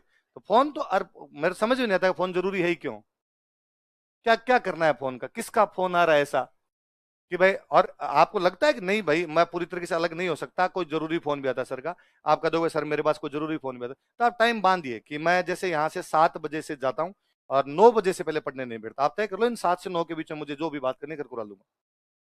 मुझे कोई फेसबुक चलाने तो इसमें देख लूंगा, मुझे कोई इंस्टा चलाना तो इसमें देख लूंगा, मुझे ट्विटर फेसबुक चलाना तो ये देख लूंगा, इसके अलावा नहीं। आप जब पढ़ने बैठे फिर भी आपको लगता है कि अब इधर पढ़ने बैठे, उधर ऊपर से आपके व्हाट्सएप पे मैसेज आता है, फिर आप व्हाट्सएप खोलते हो, फिर उसके इधर स्टेटस वगैरह देखते हो लोगों के, दो चार कोई कमेंट वमेंट करते हो, वापस आप रिप्लाई करते हो, दो चार मैसेज होते हो, फिर आपको याद आता है मैं तो पढ़ रहा था, तो आप बंद करते हो, फिर 5 मिनट बाद में आप उधर देखते हो। इसको पढ़ाई थोड़ी कहते हैं लाला। ये पढ़ाई नहीं है, ये फिर खुद को सांत्वना देने के तरीके हैं कि हाँ देखो हमने फीस जमा करा दी 47,000 रुपए और अब हम कोचिंग जा रहे हैं, कोचिंग जाके पढ़ रहे हैं, और कोचिंग का ना आपको अच्छा ही लगेगा। मैं ये गारंटी देता हूँ स्प्रिंग बोर्ड में आपको 18 महीने में कभी भी ऐसा नहीं लगेगा कि आज बंक मार ले। आप पहली बार देखेंगे कि पढ़ाई भी इंजॉय होती है यहीं पे आके, कि पाषाण काल जैसा वो सबसे रद्दी टॉपिक है। मुझे लगता है हिस्ट्री में उससे फर्जी कोई टॉपिक नहीं है जो हम 5 दिन से पढ़ रहे थे, फिर भी हमको भला लग रहा था, फिर भी हमारी चीजें याद हो रही थी। क्लास में इंटरेस्ट पैदा करेंगे, ये गारंटी हमारी फीस उसी बात के लिए, ये इंटरेस्ट पैदा करेंगे, आपके क्लास में बैठने का जी करेगा, आप क्लास आओगे डेली, याद करने का जी करेगा आपके। पर बाद में यहां से जाने के बाद क्या आपकी गतिविधियों पर हमारा कोई नियंत्रण नहीं है, वो सारी की सारी आपके हाथ में, आप क्या करते हैं क्या नहीं करते। मैं कई बार स्टूडेंट को कहता हूँ कि फोन बंद कर दे, तो सर घर वालों का फोन आ जाए तो, कोई जरूरी काम हो जाए तो, यकीन मानिए आपके घर वालों को पूरी जिंदगी में आपसे कोई काम नहीं पड़ेगा। आपकी क्या औकात है, आप घर वालों के काम कर दोगे। और वो तो मेरे एक वो दोस्त है, वो हंसते हैं कि अब 2010 के अंदर प्री का पेपर दिया, प्री में पास हो गए तो मेंस में टाइम मिला 2 महीने कुल ही, तो उन्होंने सिम चेंज कर ली अपने। उन्होंने कहा यार ये मेरी पुराने वाली सिम, दोस्तों के पास नंबर ज्यादा है, वो कॉल करते रहते हैं मेरे को, तो मैं सिम चेंज करता हूँ। तो सिम चेंज की, नई सिम ली और अपने पापा को फोन किया, और पापा कहा कि पापा वो मैंने सिम चेंज कर ली है और ये मेरे नए नंबर है, आपको कोई काम हो तो इस पे कर देना। पापा ने कहा रिपीट करना लास्ट लाइन, मेरे को तेरे से काम पड़े, ये गलत फहमियां निकाल के रखना। मैंने कोई 50-52 साल की जिंदगी धूड़ में थोड़ी मिलाई है जो मेरे काम तू निकालेगा, मेरे काम मुझे खुद कर निकालने आते हैं। तेरे को जरूरत पड़ेगी 1-2 तारीख को किराए के लिए और पैसे के लिए, किसी नंबर से फोन करके भेज दूंगा, फोन कर। और मैं खुद का देखता हूं, मेरे पापा को आज दिन तक मेरे से कोई काम नहीं पड़ा। उनका खुद का ईगो, उनका सेल्फ रेस्पेक्ट इतना भयंकर है कि उनको लगता है ये क्या काम करेगा। उनका कोई काम होता भी हो किसी तीसरे आदमी से फोन करके काम करवा लेंगे, मुझे नहीं कहते। उन्हें लगता है यार अब इसको थोड़ी कहूंगा यार कि मेरा काम करते। कई बार होता है मेरे पापा टीचर है, तो उनके साथ वाले टीचर ने मुझे फोन करके कहते हैं, मेरा छोटा भाई फोन करके कहता है यार ये पापा का एक काम है और वो तेरे को नहीं बता रहे, तू देख ले हो जाए तो मैं कहता यार पापा से बात तो करूं, क्या काम है पूरा समझाए। मैं उनको फोन मिलाता हूँ कि आपको ऐसे ऐसे कोई काम है, किसने कहा, नहीं तो हो गया हमारे तो। उनको कभी जरूरत नहीं पड़ी कि मेरे को काम के लिए फोन करे। तो आपको भी आपके घर वाले काम के लिए तो फोन ही नहीं करे, और आप काम के नहीं हो इसीलिए यहाँ भेजा है ना, ताकि काम के बन जाओ। तो काम के बनने के लिए इसलिए फोन बंद, पूरी तरीके से बंद। फोन कुछ भी निकाल के नहीं देता आप, पूरे दिन में तय किया जाए कि मैं कई बार देता हूँ क्लास में बच्चा फोन लेके बाहर चला जाता है कि मेरे फोन आ गया। मुझे पढ़ाते हुए 10 साल हो गए, मेरे आज दिन तक याद नहीं आया कि मैं क्लास से फोन बाहर लेके गया। आपसे तो ज्यादा काम होते होंगे मेरे, कि मैं तो पैसे वैसे कमाता हूं, किसी के पैसे वाले का फोन आ जाता होगा मेरे पास तो, या और घर वाले कोई फोन करते होंगे। मेरे आज दिन तक याद है क्लास में किसी का फोन उठाया तो नवीन जी का, कि रिसेप्शन से उनका फोन आए, तो मुझे लगता है हो सकता है कोई ऐसी न्यूज दे रहे हो कि बच्चों की क्लास ज्यादा लेनी है, कम लेनी है, कल की छुट्टी बोलनी है, टेस्ट बोलना है। ये वो भी मैं तब तक उठाया करता था ज्यादातर जब तक ये ऑनलाइन वाला सिस्टम नहीं था। आजकल तो ऑनलाइन वाले बच्चे बैठते हैं, तो ये मेरे को उधर से मैसेज कर देते हैं, सर नवीन जी का फोन है, ये करना है। तो मेरी याद ही नहीं आता कि 10 साल में कोई फोन उठाए। तो मेरा फोन सुबह 6:45 से लेकर शाम के 8:15 तक साइलेंट मोड में है। जितने फोन आवागे शाम को मैं देखता हूँ कि उसमें 80 मिस कॉल पड़ी है, तो मैं देख लेता हूँ कि इनमें एक आधी काम की है, मुझे लगता है कि यार इसने किसी जरूरी काम के लिए किया तो कर लेगा, मैं कर देता हूँ वापस। वरना मुझे लगता है इसको जरूरत है अपनी, तो ये करेगा, जब टाइम मिलेगा तब कर लेगा, अपने क्यों करें वापस। और आज दिन तक ऐसा नहीं हुआ कि मेरी वजह से कोई मर गया। भाई इससे भयंकर काम तो यही हो सकता है ना, कि कोई मेरे को फोन करेगा, भाई तू लास्ट है भगवान के बाद, जस्ट तू ही बचा है, और कोई भी बचा नहीं सकता इस आदमी, तू बचा ले। अपने डॉक्टर तो है नहीं, कैसा कुछ कर पाएंगे, तो फोन बंद रखा जाए। इसलिए फोन का इस्तेमाल, जितना फोन का इस्तेमाल करोगे आप अपने सिलेक्शन से उतने दूर हो। इसलिए पढ़ाई करते टाइम तो दो चीजें, उस टेबल कुर्सी पे बैठ के पढ़ना है, टेबल कुर्सी से उठना नहीं है, कम से कम 2 घंटे की सीटिंग तो होनी ही चाहिए। फिर आप बढ़ाइए थोड़ा। पहले दिन आप बैठे 9 से 11 तक बैठे, 11 बजे के बाद आपको लगेगा पैर झंझनाएंगे, आपका आपका जीव करेगा आप उठ के जाएं, आप पानी वानी पी के आ जाएं, घूम फिर के आ जाएं, थोड़ा सा वापस आगे बैठ जाए, 15-20 मिनट बाद वापस आगे बैठ जाए, एक राउंड और लगे, कि मैं घंटे 1.5 घंटे का एक राउंड और लगाता हूँ, 12:30 तक और बैठता हूँ, या 12:45 तक, जब तक आपको नींद नहीं है तब तक बैठने की कोशिश कीजिए। फिर धीरे धीरे उस टाइम को बढ़ा लीजिए, कि यार कल आपने बैठे थे 3 घंटे, आज अपने 3.5 बैठ जाते हैं, आज अपने 4 बैठ जाते हैं। धीरे धीरे आप देखेंगे वो टेबल कुर्सी पे मजे आते हैं, आप 6-6 घंटे बैठ जाते हो। आप कभी संडे को सुबह सुबह उठे और सुबह सुबह पूरे दिन आप टेबल कुर्सी पे बैठे रहे, हैबिट अच्छी होगी, चीजें याद होगी, चीजें स्थायी रहेगी आपके दिमाग में। और कोशिश किया कीजिए, सुबह जितने भी बजे उठते हैं, कोई जरूरी नहीं आप जल्दी उठे। कई बार कहते हैं कि सुबह जल्दी उठ के पढ़ना चाहिए, हो जाता है, जल्दी उठ सकते हो तो बहुत अच्छी बात है। पर कई बच्चे रात को सोते ही 2 बजे, मैं 2 बजे तक सर आराम से पढ़ लेता हूँ, तो फिर सुबह मैं कहूँ उसको 6 बजे उठते तो अन्याय है ना। तो आराम से उठिए, 7 घंटे डेली सोना है, ऐसा कभी नहीं होना चाहिए आप 7 घंटे से कम सो। यदि आप 7 घंटे से कम सोते हो, इसका मतलब पढ़ाई ढंग से नहीं करते। पढ़ाई ढंग से की हुई होगी तो 7 घंटे से पहले आंख नहीं खुलेगी आपकी, मेहनत की हुई होगी तो। और 7 घंटे तो सोना ही है, आपका बुढ़ापा थोड़ी नींद कम आती है। जितनी सही नींद आएगी उतनी पढ़ाई अच्छी होगी। ये सब बकवास है, मैं 3 घंटे सोया यार, 4 घंटे सोया यार, बीमार हो जाओगे, पागल खाने भेजना पड़ जाएगा। तो 6 घंटे दिन में, 6 घंटे रात को, घंटा पौने घंटे की नींद हो सके तो दिन के अंदर ली जाए। दिन में नहीं लेनी है तो फिर 7 घंटे अपने रात को सो लिया जाए। आप 12 बजे सोए, आप आराम से 7 बजे उठिए। एक कोशिश कीजिए कि 7 बजे उठे, डोट उठते मुंह हाथ धोया, आपका चाय पीनी है तो आपको चाय पियो, नहीं पीते हो तो कोई दिक्कत नहीं। हाथों हाथ सबसे पहले बुक लेके बैठे, बिना किसी से बोले, ना फोन देखना, ना अखबार उठाना, ना किसी से बोलना। अपने रूममेट को कही कि सुबह सुबह 1 घंटे मेरा मौन व्रत है, 1 घंटे बाद मैं बोल लूंगा तेरे से, राम रूमी भी बाद में कर लूंगा। 1 घंटे तक रात को तय करके सोइए कि मुझे क्या पढ़ना है। अपने दिमाग में तो होता ही है कि हाँ यार ये इतनी चीज तो हो गई, ये एक चीज बची। इकोनॉमी में सर ने ये जो टॉपिक पढ़ाया था रात को पढ़ा था, याद नहीं हुआ, सुबह पढ़ूंगा। या ये जो कल वाला टॉपिक था ये मेरे थोड़ा कम याद था, ये सुबह पढ़ूंगा। सुबह उठते 1 घंटे तक वो टॉपिक पढ़ी, 1 घंटे तक कुछ नहीं बोलना। 1 घंटे बाद में अपने रूममेट से कोई बात करनी है वो बात कर लीजिए। आप बाहर घूम के आना चाहते हो आप बाहर घूम के आ जाइए, पर ये कीजिए। आप और कोशिश कीजिए, रात को, शाम को डेली खाना खाने के बाद में आधे पौने घंटे दौड़िए, वॉकिंग कीजिए। दौड़ने का मतलब वॉकिंग कीजिए। और उस वॉकिंग के दौरान दो चीजें कर सकते हैं आप, या तो आप चीजों का रिवीजन कीजिए कि यार मैंने जो कल पढ़ा था उनका रिवीजन हुआ कि नहीं। नॉर्मल खाली दिमाग में मोटी मोटी बातें आनी चाहिए कि सर ने कल क्या लिखवाया था, इतना तो दिमाग में आना चाहिए कि कल सर ने कुछ सेंटर लिखवाए थे। सेंटर लिखवाए थे कि पिंड पांडलिया था, उनके अंदर झाड़ोल था, उनमें कोलमा होली था, उनमें मलाह था, उनमें एलना था, नलियासर था, नंदलालपुरा था, किरड़ौद था, चितवड़ी था। कुछ शैल चित्र बताए थे सर ने, सोहनपुरा था, डडीकर था, हरसोरा था, कन्यादय था, गरदड़ा था, अलनिया था। अलनिया वाले चित्रों की खोज जगत नारायण ने। सर ने बताया 1803 में भरतपुर अलवर, लॉर्ड वेलेजली, 17 में करौली कोटा, 18 के अंदर बाकी सब, Lord Hasting, Charles Metcalfe, John Malcolm. Sirohi 1823 सबसे लास्ट के अंदर था, political agent resident. David Ochterlony Delhi के अंदर बैठता है, रेजिडेंट फॉर राजपूताना है। 1832 में एजीजी है, अब्राहम लोकेट है। ये 6 छावनियां है, 45 के अंदर उधर उधर भेज दिए गए थे, और बाद में 6-6 महीने की व्यवस्था 64 में कर दी गई। इन 6 छावनियों के बाद यहाँ का जो एजीजी था जॉर्ज पैट्रिक लॉरेंस था। सर नहीं था बताया था, उस आधे पौने घंटे दौरान वो करने की कोशिश कीजिए। ये नहीं करते आप, बीबीसी हिंदी के समाचार आते हैं बहुत अच्छे, आप मोबाइल अपना ईयरफोन कानों के अंदर डालिए, बीबीसी हिंदी के आधे घंटे के समाचार सुन लीजिए। करंट का करंट तैयार, उसके लिए अलग से कुछ भी पढ़ने की आवश्यकता नहीं। और बीबीसी हिंदी बहुत अच्छी हिंदी बोलता है, तो आपको हिंदी अच्छी याद होगी आपके, आप अच्छे शब्द पकड़ पाएंगे। डेली एक ही न्यूज को 4 दिन तक सुनेंगे तो आपके करंट वैसे तैयार हो जाएगी। आप यूट्यूब पे सीधा जाएंगे, यूट्यूब पे लिखिए बीबीसी हिंदी, एक कार्यक्रम आता है उनका दिन भर, बीबीसी हिंदी दिन भर, आधे घंटे के समाचार डेली सुन लो। पर ये व्यवस्थित तरीके से करना पड़ेगा। आप जो अब तक अपने जो भी फंडे लगाते आए थे ना, वो कभी नहीं लगाने। एक और, घर पे जाके केवल यही पढ़ना है जो कोचिंग के अंदर पढ़ाया गया है। कि स्टूडेंट इसमें डेढ़ सियाने होते हैं। कोचिंग में चल रही है हिस्ट्री और इकोनॉमी, घर पे जाकर पढ़ता है पॉलिटी। ये तो हो ही रहा है। एक माह और कर लेता हूं ना, जबरदस्ती सियाने बनने की कोशिश नहीं करनी, केवल उतना जितना कोचिंग में चल रहा है, इसके अलावा कुछ भी नहीं पढ़ना। यदि आपको अलग पढ़ना है फिर कोचिंग बंद कीजिए, कोई जरूरी नहीं है कोचिंग करने की। लोगों के बिना कोचिंग के भी सिलेक्शन होते हैं, आप करवा लीजिए। कौन कहता है कोचिंग में आने से सिलेक्शन होंगे? वैसे भी लोग करवा लेते हैं, टाइम लगता है, थोड़ा ज्यादा टाइम आपको लग जाएगा, और क्या फर्क पड़ता है, आप करवा लीजिए उसको। पर यहाँ आए हैं, यहाँ फीस दे दी, फिर यहाँ के हिसाब से पढ़िए, वरना आप लोगों से पिछड़ेंगे। बोले बड़ी मेरी बात है, तो नोट्स बनाना सीखोगे, है ना। और ये तो कोशिश ही किया करो।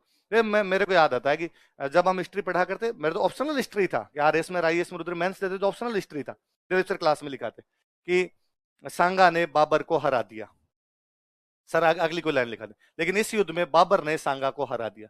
मैं हमेशा कोशिश करता कि यार हर बार ये हरा दिया नहीं लिखना। एक बार लिखवाया सर ने, सांगा ने बाबर को, सर एक ही बोलेंगे हरा दिया, क्योंकि टीचर यदि शब्द चेंज करेगा तो बच्चों के साथ फ्रिक्वेंसी गायब हो जाएगी। तो सर ने बोला सांगा ने बाबर को हरा दिया, मैंने लिख लिया हरा दिया। अगली बार सर ने बोला बाबर ने सांगा को हरा दिया, अपने लिखा पराजित कर दिया। एक शब्द अपने को आता है, अपने इतने भूंगल थोड़ी है कि अपने हिंदी के पर्यायवाची नहीं आते। अगली बार कोई और आया, उसमें लिखा कुंभा ने महमूद खिलजी को हरा दिया, अपने लिखा कुंभा ने महमूद खिलजी को मात दी। अगली बार और वर्ड आया कोई, तो उसके अंदर मान लो आया कि अकबर ने हेमू को हरा दिया, अब लिखा अकबर ने हेमू को नेस्तनाबूद कर दिया। अगली बार कोई वर्ड आपने आपने उसको लिखा शिकस्त प्रदान की। कम से कम हार के 4 पर्यायवाची तो सीखे। क्या हरा दिया हरा दिया हरा दिया, इतना सिंपल थोड़ी है। टीचर का काम है कि वो चीजों को सिंपल करके बोले, अपने तो कम से कम अपना तो लेवल अप रखें कि हराने के मैं दूसरे पर्यायवाची जानता हूं, मैं उनका इस्तेमाल भी कर सकता हूं। मैं आपको लिखवाता हूं, यहां से ये चीज प्राप्त हुई, आप लिखो ना मिली। हर बार क्यों प्राप्ति करना उसको, आपको ना ये चीज यहां से एकत्र की गई, ये चीजें यहां से इकट्ठी की गई। अलग अलग शब्द आपके पास में कितने होते हैं। और उससे भी ज्यादा दया तो मुझे तुम इंग्लिश मीडियम वालों पे आती है। तुम भी वो इंग्लिश लिखते हो जो मैं बोलता हूं। मैं टिपिकल मारवाड़ी मीडियम का स्टूडेंट हूं, जिन्होंने 7th क्लास के अंदर आके एबीसीडी सीखी थी। 6 के 5 तक तो पढ़े नहीं, 6 के अंदर आए तब उन्होंने बताया कि ये पूरे साल ये पढ़ाई उन्होंने कि ये याद करनी। लास्ट में जाके उन्होंने हालात बदले, उन्होंने कहा ये भी वो याद करनी पड़ेगी। तो हमें लगा फिर ये करवाई क्यों थी। तो 7 से जाके सीखे कि अच्छा इंग्लिश नाम की भी कोई चीज होती है।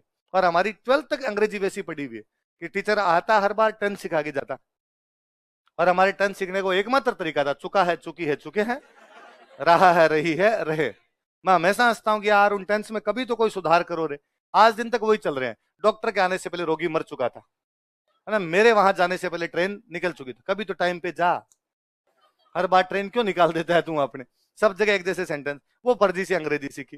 ये अंग्रेजी आपको जो लिखवाते हैं, ये अंग्रेजी तो तब सीखी मैंने जब ये ऊपर पड़ गई आगे। कि जब ये आप क्लास में बच्चे इंग्लिश मीडियम वाले ज्यादा आने लगे, पहले शुरुआत में हिंदी मीडियम के नोट्स लिखवाते, इंग्लिश मीडियम वाले बच्चे अपने आप ही लिख लेते। फिर इंग्लिश के बच्चे ज्यादा आने लगे तो मुझे लगा यार इनसे खुद से नहीं लिखा जाएगा, टाबर भी आते हैं छोटे छोटे, अपना थोड़ी तैयारी करते हैं, तैयारी करके लिख लेते। तो मैं बोल देता हूँ। फिर मेरे ये सेंटेंस सीधे सीधे याद किए हैं कि भाई अपने ये शब्द इस्तेमाल करेंगे ताकि अपना तारतम्य बना रहे इनके साथ में। तो भी मैं इंग्लिश में तो खूब बार कोशिश करता हूं, मैं मेरे सेंटेंस चेंज करता हूं।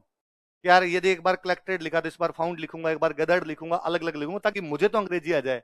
स्टूडेंट तो वो सेम लिखता है, डिफिटेड डिफिटेड डिफिटेड लिखता है। तो मुझे लगता है अंग्रेजी, और उससे मुझे तब भला तो बहुत लगता है जब कई बार मैं इंग्लिश की कोई लाइन बोलता हूं और स्टूडेंट बाद में मेरे कहता है सर रिपीट करना। मुझे लगता है ओए मतलब अपने रिपीट करेंगे ये लिखेगा, ये थ्रू आउट इंग्लिश मीडियम का, ये अपने से सुनना चाहता है। मेरी मम्मी को ये पता चल जाए कि इंग्लिश मीडियम वाले मेरे से लिखते हैं, हार्ट अटैक का दौरा है मेरी मम्मी के। वो इतनी खुश हो जाए इस बात पे कि मतलब मेरा बेटा अंग्रेजी बोलता है और बाकी इंग्लिश वाले लिखते हो रहे हैं। भाषा पे कमांड लाइए, ये पूरी तैयारी भाषा की है। और यदि आपको भाषा नहीं आती है तो इससे बुरा कुछ भी नहीं हो सकता। और मैं तो हमेशा कहता हूं, मेरे मास्टर बनने के बाद मेरी भाषा खराब हो गई। मैं खुद लिखता था तब इतने अच्छे शब्दों का इस्तेमाल करता था, पर अब मैं कई बार एक भी ढंग का अच्छा शब्द बोल जाता हूं तो बच्चे मेरी तरफ देखते हैं है क्या। कि मैं कई बार किसी में यह भी बोल जाता हूं कि मार्ग प्रशस्त कर दिया, तो न तो उसको प्रशस्त लिखना आता, न उसको पता कि प्रशस्त होता क्या है।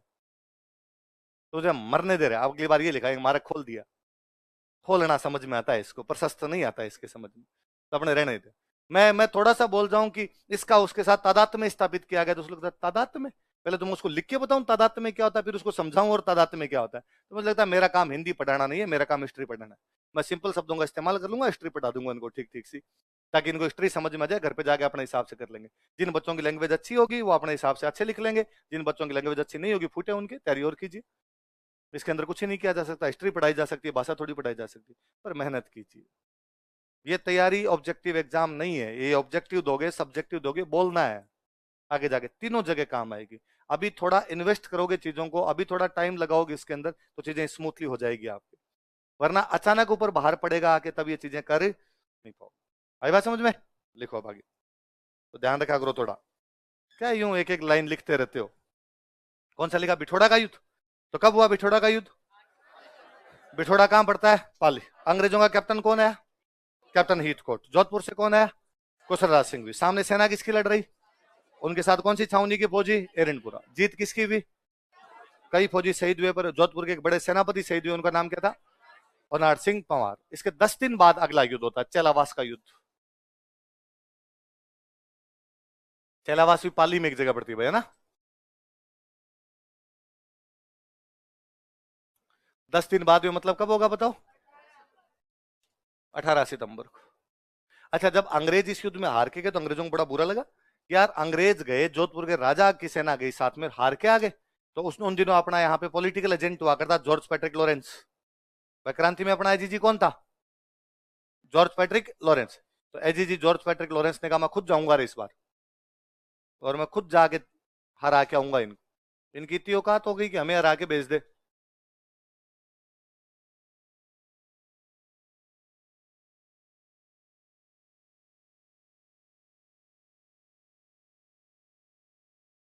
और उसने साथ में जोधपुर के पॉलिटिकल एजेंट को कहा तू आजा। जोधपुर का पॉलिटिकल एजेंट था मैकमेसन। क्या नाम था?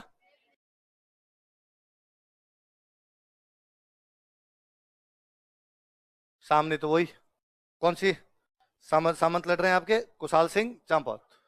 और साथ में कौन सी छावनी की फौजी हैं? एरनपुरा।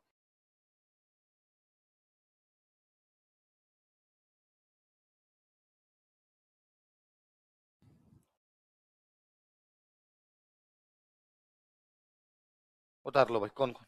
एजीजी खुद आया था, एजीजी का नाम क्या बताओ देखिए? George Patrick Lawrence. Political agent आया था, उसका नाम क्या है? लिख लेना कोष्टक में, पीए पॉलिटिकल एजेंट। और सामने हुआ के सामंत कौन लड़ रहे हैं? कुशाल सिंह चंपावत। सुनना देखो क्या हुआ। एक तरफ सेना पड़ी है आपकी कुशाल सिंह चंपावत की, इधर जॉर्ज पैट्रिक लॉरेंस आ गया सामने। पैट्रिक लॉरेंस और कुशाल, तब तक मैकमेसन आया नहीं था, मैकमेसन लेट हो गया थोड़ा। कुशाल सिंह चंपावत और जॉर्ज पैट्रिक लॉरेंस की सेना आपस में लड़ी, तो शुरुआत वाली में कुशाल सिंह चंपावत की फिर जीत हुई। तो जैसे शुरुआत की थोड़ी झड़प हुई, कुशाल सिंह चंपावत जीतने लगे, तो इधर जॉर्ज पैट्रिक लॉरेंस को लगा यार फालतू में पंगा नहीं लेना, एक बार थोड़ा पीछे हटते हैं। तो ये बेचारा थोड़ा पीछे हट गया, और मैकमेसन का वेट करने लग गया कि मैकमेसन आएगा फिर मिलके मारेंगे आज कुशाल सिंह चंपावत को। इतने में मैकमेसन आया इधर से। अब मैकमेसन के ये नहीं समझ में आया कि अपने वाली फौज ये है या अपने वाली फौज ये है। रीजन दो थे। एक तो पैट्रिक लॉरेंस के पास अंग्रेजों की सेना, अंग्रेजों की ड्रेस पहन रखी है उसने। कुशाल सिंह चंपावत के पास भी एरनपुरा की सेना है, एरनपुरा वालों की ड्रेस वही थी ना जो अंग्रेजों की थी। पहले तो अंग्रेजों के फौजी थे तो वो सेम ड्रेस पहन के खड़े थे। फिर थोड़ी देर पहले ये युद्ध को जीते हैं, छोटी मोटी झड़प जीते हैं, इसलिए जिंदाबाद के नारे लगा रहे हैं कि जिंदाबाद, जीत गए जीत गए। तो मैकमेसन को लगा कि ड्रेस यही है, अपने वाली फौजी है, जिंदाबाद के नारे लगा रहे हैं तो पक्के जीत गए होंगे, इसलिए अपने वाले, इसलिए मैकमेसन बेचारा इधर चला गया। और ये तैयार ही बैठते, उनका आज तू अच्छा। जैसे मैकमेसन गया, इन्होंने मैकमेसन की गर्दन काटी, और मैकमेसन ने गर्दन काट के डांस किए। ढोल बाजे, चंग बाजे, भेड़ो बाजे, बांकियो, मैकमेसन ने मार के ना अवे माथे टांगियो। मैकमेसन को मार के कहां टांग दिया गया? अब वो सामने पैट्रिक लॉरेंस ने जब देखा कि डाकियों ने सरेआम काट के डांस किया है, उसने कहा चप्पलें हाथ में लो। तो अजमेर से पहले अंग्रेजों ने पीछे मुड़ के भी नहीं देखा। लिखो, इस युद्ध में भी कुशाल सिंह चंपावत की जीत हुई। Kushal Singh Champawat also won this battle. इस युद्ध में भी कुशाल सिंह चंपावत की जीत हुई। Kushal Singh Champawat also won this battle.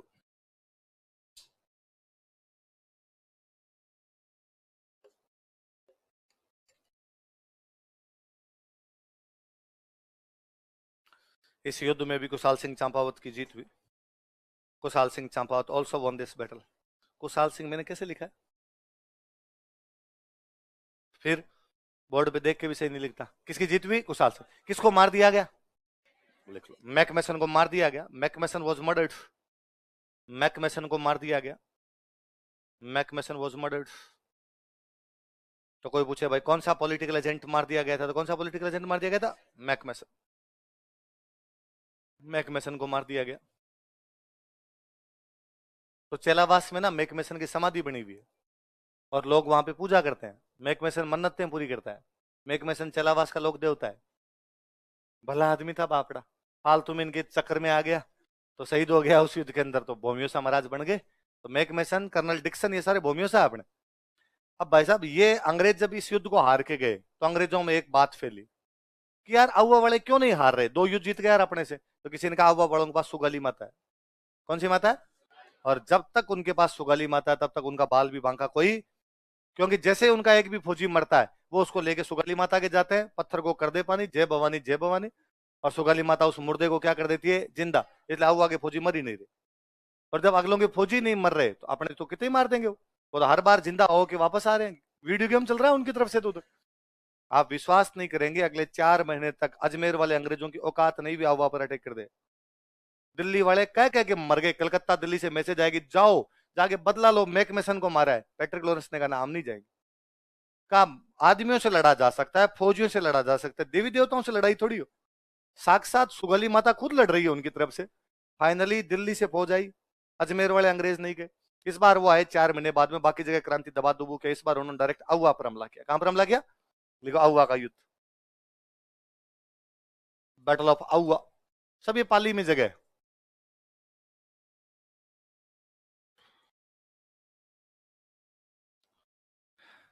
20 जनवरी 1858। देख लो, सितंबर के बाद जनवरी 4 महीने बाद ही आएगी।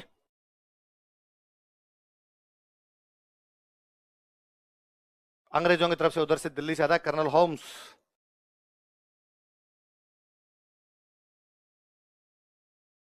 जोधपुर राजा तक्षी ने कहा तुम आओ सही रहे, कोई देवी नहीं है मैं जानता हूं, देवी की बोतल से डालेंगे अपने।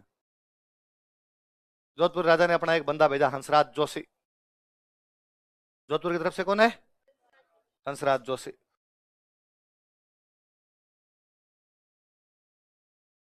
सामने अहुआ के सामंत लड़ रहे हैं। अहुआ के सामंत का नाम क्या है? कुशाल सिंह चंपत।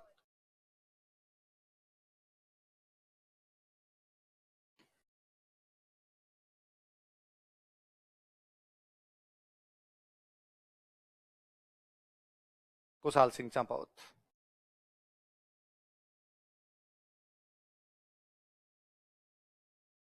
कर्नल होम्स और हंसराज जोशी। सामने कौन लड़ रहे हैं? कुशाल सिंह चंपावत। कुशाल सिंह चंपावत कहाँ के सामंत है? अहुआ के सामंत। 20 तारीख को लड़ाई शुरू हुई। 20, 21, 22, 23। चौथे दिन जाते जाते कुशाल सिंह की समझ में आ गई कि इस बार अपनी पार तो। हुआ क्या था, सितंबर से जनवरी 4 महीने का टाइम पड़ा था, तो एरिनपुरा वाले फौजी दिल्ली चले गए। एरिनपुरा वाले फौजी, एरिनपुरा वालों ने कहा भाई ठीक है हमने 2 युद्ध लड़ लिए, अब हम दिल्ली जाएंगे। तो इनकी सेना एक तो थोड़ी कम भी हो गई थी, एरिनपुरा वाले निकल गए, और अंग्रेजों की सेना ज्यादा भी आई थी। इनको लगा पार तो नहीं पड़ी, तो क्या किया जाए। तो कुशाल सिंह ने कहा मैं सहायता के लिए मेवाड़ जाऊंगा। कहां जाऊंगा भाई? ये मारवाड़ के लोग हैं, मारवाड़ के इधर पाली के एक तरफ पड़ता है, मारवाड़ और पाली के एक तरफ क्या पड़ता है? मेवाड़। तो मैं सहायता के लिए कहां जाऊंगा? मेवाड़। तो कहा भाई युद्ध को लीड कौन करेगा? तो इनके एक छोटे भाई थे, पास में गांव पड़ता था लांबिया। कौन सा गांव था? और वहां पर इनके भाई थे पृथ्वी सिंह। क्या नाम था? तो ये तो आहुआ के सामंत, और वो कहां के सामंत थे? लांबिया। तो लांबिया के सामंत पृथ्वी सिंह, इनको कहा भाई आप तो युद्ध का नेतृत्व करो, और कुशाल सिंह जी सहायता प्राप्त करने के लिए कहां जाएंगे? कहां जाएंगे? मेवाड़। लिखो, युद्ध के बीच में, in middle of the battle, युद्ध के बीच में, in middle of the battle, युद्ध के बीच में, in middle of the battle, Kushal Singh सहायता प्राप्त करने के लिए मेवाड़ चले गए। Kushal Singh moved to Mewar to get help या to get support. Kushal Singh सहायता प्राप्त करने के लिए मेवाड़ चले गए। Kushal Singh moved to Mewar to get support. सहायता प्राप्त करने के लिए मेवाड़ चले गए। Moved to Mewar to get support. अतः पृथ्वी सिंह लांबिया ने युद्ध का नेतृत्व किया। So Prithvi Singh Lambiya led battle. अतः पृथ्वी सिंह लांबिया ने युद्ध का नेतृत्व किया। So Prithvi Singh Lambiya led battle. Prithvi Singh Lambiya ने युद्ध का नेतृत्व किया। Prithvi Singh Lambiya led battle. पृथ्वी सिंह लांबिया ने युद्ध का नेतृत्व किया। पर अगले दिन 24 जनवरी को ये हार ही गए थे। अंग्रेज 24 जनवरी को अहुआ पर कब्जा कर लेते। कब कब्जा कर लेते? इस युद्ध में अंग्रेजों की जीत हुई। Britishers von this battle. इस युद्ध में अंग्रेजों की जीत हुई। Britishers von this battle. 24 जनवरी 1858 ईस्वी को, on 24 जनवरी 1858 AD, 24 जनवरी 1858 ईस्वी को, on 24 जनवरी 1858 AD, अंग्रेजों ने आउवा पर अधिकार कर लिया। Britishers captured Auwa. अंग्रेजों ने आउवा पर अधिकार कर लिया। Britishers captured Auwa.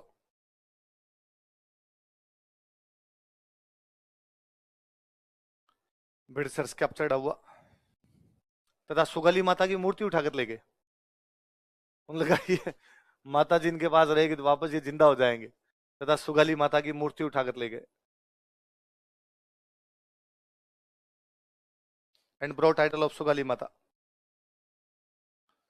And took idol of Sugali Mata, कुछ लिख लो, तथा सुगाली माता की मूर्ति उठाकर ले गए। And brought idol of Sugali Mata, किसकी मूर्ति उठाकर ले गए? सुगाली माता की मूर्ति। तो कोई पूछे भाई 57 की क्रांति में आउवा की देवी कौन सी थी, तो कौन सी थी? काले संगमरमर की मूर्ति थी। कैसी मूर्ति थी? लिखो, यह एक काले संगमरमर की मूर्ति है। It is an idol of black marble. यह एक काले संगमरमर की मूर्ति है। It is an idol of black marble. यह एक काले संगमरमर की मूर्ति है जिसमें सुगाली माता के 10 सिर व 54 हाथ है। जिसमें सुगाली माता के 10 सिर तथा 54 हाथ है। इन which Sugali Mata has 10 heads and 54 hands.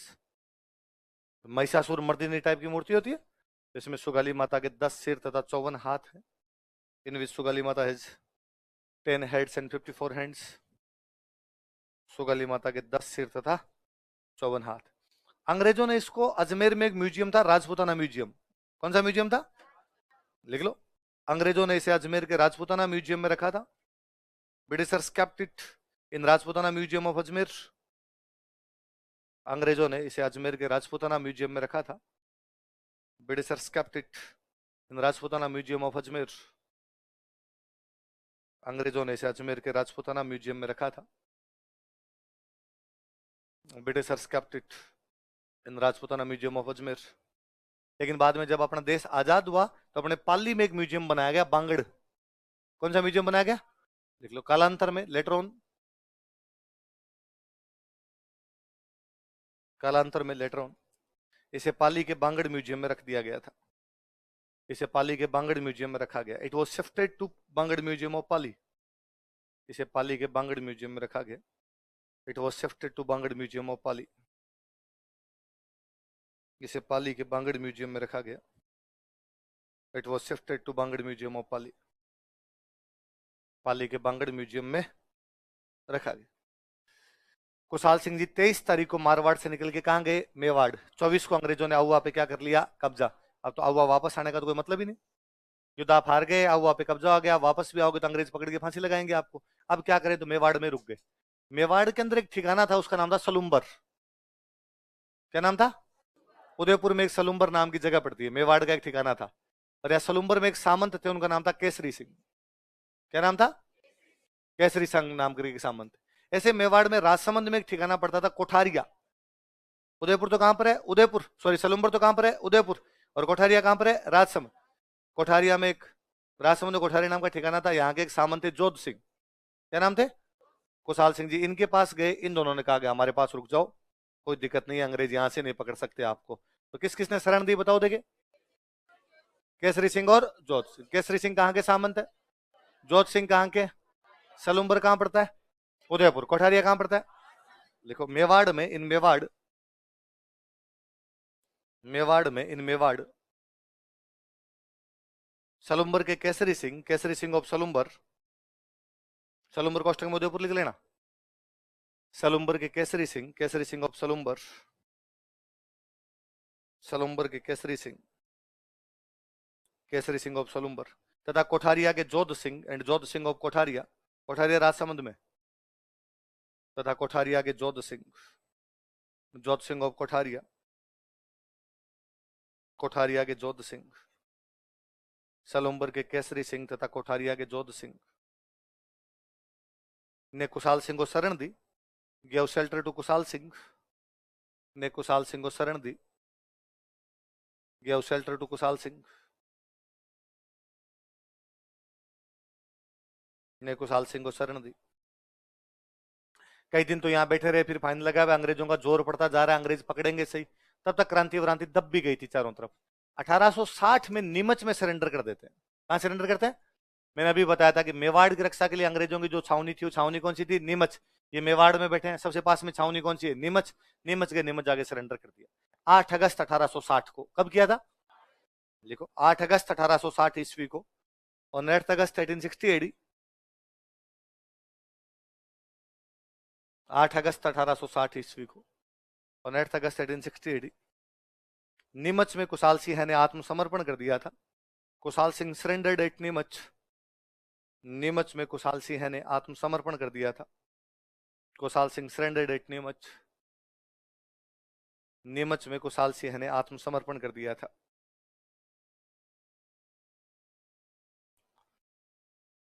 अंग्रेजों का कौन आदमी गया? सब कुशाल सिंह। कौन कुशाल सिंह? अरे वही जिसने अपने बिठोड़ा वाले युद्ध में हराया, और चेलावास के युद्ध में हराया। चेलावास में तो अपना पॉलिटिकल एजेंट मैकमेसन को मार के हुआ के किले पे टांगा था इन लोगों ने। अंग्रेजों का फांसी लगाओ इसको। कुशाल सिंह का क्यों लगाओ फांसी? ठंड रखो यार, थोड़ी बात तो सुनो। क्यों लगा रहे हो फांसी मुझे? तो तूने हमारे खिलाफ क्रांति की, तूने हमारे बंदे मारे। कि एक बात बताओ मुझे, इस क्रांति के होने से पहले कभी ऐसा हुआ कि आप आए अहुआ और मैंने आपका स्वागत सत्कार ना किया हो? अंग्रेजों का ना, ऐसा नहीं हुआ। हमेशा स्वागत सत्कार तो बहुत ढंग से किया। कभी ऐसा हुआ कि मैंने आपके खिलाफ किसी भी प्रकार का काम किया हो? अंग्रेजों का नहीं किया। ऐसा हुआ कि मैंने कभी आपके खिलाफ कोई पीठ पीछे भी गाली गलौज की हो छोटी मोटी? अंग्रेजों का नहीं किया। आपकी और मेरी कोई पुरानी दुश्मनी है कि नहीं? तो मैं आपके खिलाफ क्रांति क्यों करूंगा? मैंने आपके खिलाफ कोई क्रांति नहीं की। तो अंग्रेजों का तो तेरी क्रांति किसके खिलाफ थी? उसने कहा तख्त सिंह। जोधपुर वाले तख्त सिंह से नहीं बनती, और उसको तो मारूंगा मैं। एक बार छोड़ो, मैं वापस जाके लड़ूंगा उससे। अंग्रेजों का पर यार एक बात तो बता। ठीक है, मान लिया तेरी क्रांति तख्त सिंह के खिलाफ थी, पर तू एरनपुरा वाले फौजियों को अहुआ क्यों लेके गया? एरनपुरा वाले फौजी दिल्ली जा रहे थे, तू उनको अहुआ ले गया। अरे सर सुनो, मैं अहुआ नहीं लेके गया, वो जबरदस्ती आ गए थे। बाकी मेरा उनसे कोई लेना देना नहीं। आप जानो ना, आपका काम जाने। अंग्रेजों का हम जांच करवाएंगे तेरे के साहब, कितनी बारी जांच करवाओ। एक कमीशन बिठाए, टेलर कमीशन। कौन सा कमीशन बनाया? और भगवान जाने कुशाल सिंह ने टेलर कमीशन को क्या लॉलीपॉप दिया। इस टेलर कमीशन ने लिखा गया कुशाल सिंह ने हमारे खिलाफ क्रांति नहीं की, इसलिए कुशाल सिंह को छोड़ा जाता है। अपने राजस्थान में या पूरे भारत में सारे क्रांतिकारियों में सबसे बड़े कोई क्रांतिकारी में राजस्थान वालों में तो कुशाल सिंह है। और अंग्रेजों को बुद्धू बनाने में भी कामयाब हुए तो कौन है? कुशाल। लिखो, कुशाल सिंह की जांच के लिए, for inquiry of Kushal Singh. Kushal Singh की जांच के लिए, for inquiry of Kushal Singh. अंग्रेजों ने टेलर आयोग का गठन किया था। Britishers formed Taylor commission. अंग्रेजों ने टेलर आयोग का गठन किया था। Britishers formed Taylor commission. अंग्रेजों ने टेलर आयोग का गठन किया था। Britishers formed Taylor commission. कौन से आयोग का गठन किया था? टेलर आयोग का। किसने? अंग्रेजों ने। किसकी जांच के लिए? किसका गठन किया? टेलर आयोग का गठन किया। अब बाद में कहा छोड़ दिया जाए, तो कुशाल सिंह वापस आ गए, अहुआ आए। अहुआ की तरफ आने लगे तो तख्त सिंह ने कहा कि देखो अहुआ आ गए तो देख लेना, मैं अहुआ में घुसने नहीं दूंगा। कुशाल सिंह ने वापस कहा अंग्रेजों को कि ये तख्त सिंह तंग कर रहा है, और तख्त सिंह कर रहा है, मैं गिरफ्तार करूंगा। अंग्रेजों ने तख्त सिंह को कहा कि कुशाल सिंह हमारा दोस्त है, और कुशाल सिंह तुम हाथ। तख्त सिंह ने कहा रे बोलियो, ऐसे थोड़ी होता है यार, इन्हें बंदे मारेंगे। ना ना ना, इसकी लड़ाई तेरे खिलाफ थी, पर हमारा दोस्त है, हम इसको तेरे को भी इसको हाथ लगाने नहीं। और कुशाल सिंह का, कुशाल सिंह जी आप एक काम करो, उदयपुर शिफ्ट हो जाओ। कहां शिफ्ट हो जाओ? फिर कुशाल सिंह जी उदयपुर रहे थे। 1864 में उनकी मृत्यु भी कहां हुई थी? उदयपुर। लिखो, कुशाल सिंह का अंतिम समय उदयपुर में बीता था। Kushal Singh spent his last time at Udaipur. Kushal Singh का अंतिम समय उदयपुर में बीता था। Kushal Singh spent his last time at Udaipur. Kushal Singh का अंतिम समय उदयपुर में बीता था। Kushal Singh spent his last time at Udaipur. तथा 1864 ईस्वी में इनकी मृत्यु हो गई थी, and he died in 1864 AD. तथा 1864 ईस्वी में इनकी मृत्यु हो गई थी, and he died in 1864 AD. 1864 ईस्वी में इनकी क्या हो गई थी? मृत्यु हो गई थी। अच्छा, कुशाल सिंह के साथ में जोधपुर के कई और सामंत भी लड़े थे भाई। हुआ क्या था भाई, तख्त सिंह गुजरात से आए थे, तो कुशाल सिंह नहीं, कईयों की नहीं बन रही थी। कुशाल सिंह ने झंडा उठाया तो उस झंडे के नीचे कई बाकी लोग भी आ गए थे। लिखो, कुशाल सिंह का साथ देने वाले अन्य सामंत। कुशाल सिंह का साथ देने वाले अन्य सामंत लिस्ट बना लो। Other feudal lords who supported Kushal Singh, other feudal lords who supported Kushal Singh, Kushal Singh का साथ देने वाले अन्य सामंत, जैसे मैं नाम लिख रहा हूं, आप उतार लो।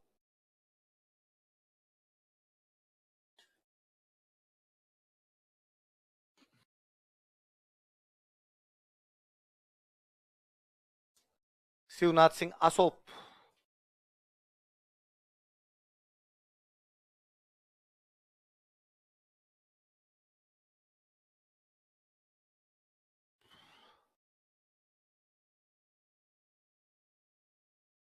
बिशन सिंह गुलर,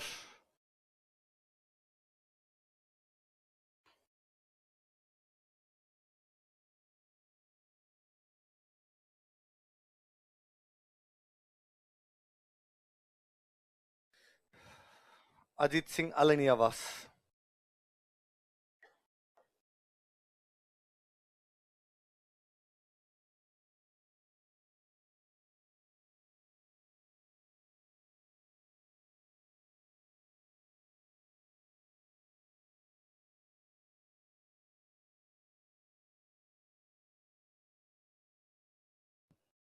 कौन कौन है बताओ देखे।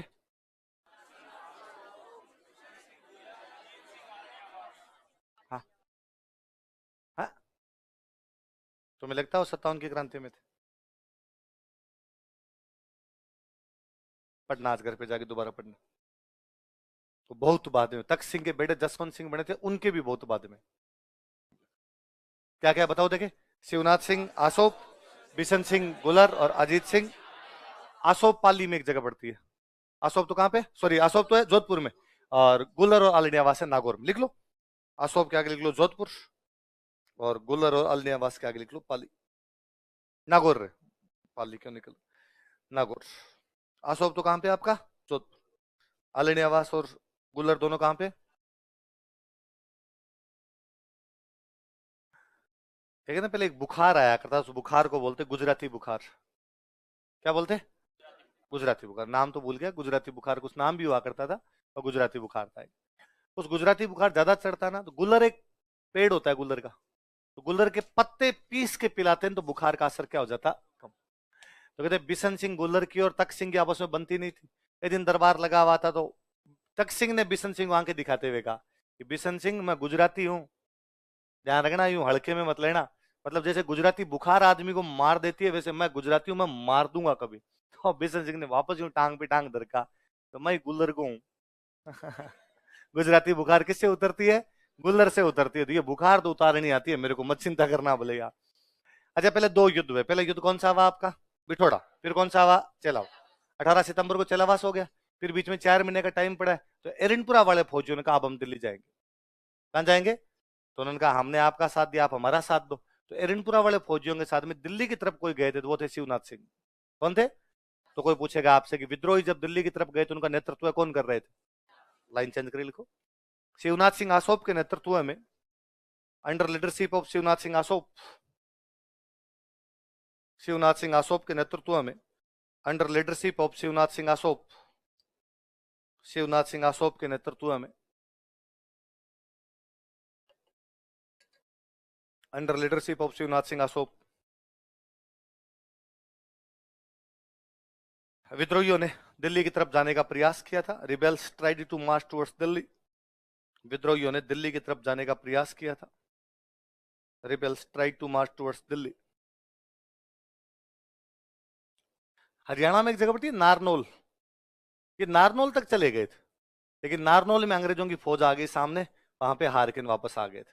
नारनौल में इनके सामने जो अंग्रेजों का अधिकारी आया था, उसका नाम था गेरार्ड। क्या नाम था, तो किससे हार के आए थे, लिखो। लेकिन नारनौल के पास, बट नियर नारनौल, लेकिन नारनौल के पास, बट नियर नारनौल, अंग्रेज अधिकारी गिराड से हार गए थे। They lost against English officer Gerard, अंग्रेज अधिकारी गिराड से हार गए थे। They lost against English officer Gerard, अंग्रेज अधिकारी गिराड से हार गए थे। They lost against English officer Gerard, अंग्रेज अधिकारी गिराड से हार गए थे। They lost against English officer Gerard, किसे हार गए थे अंग्रेज अधिकारी, गेराड से हार गए। शिवनाथ सिंह वापस आए, वापस आते तख्त सिंह ने कहा कि पकड़ो, पकड़ के इनको फांसी न लगाई जाए। तो शिवनाथ सिंह ने फिर लड़ाई की, यहाँ आने के बाद तख्त सिंह से और लड़ाई की थी, 35 दिनों तक लड़े थे बड़लू नाम की जगह पे। कहां पे लड़े थे?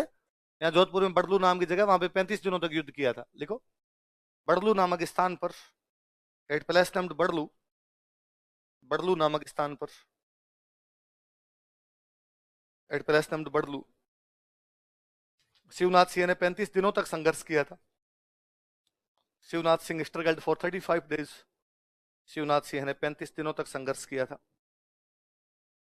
Shivnath Singh struggled for 35 days. Shivnath Singh ने 35 दिनों तक संघर्ष किया था। Struggled for 35 days.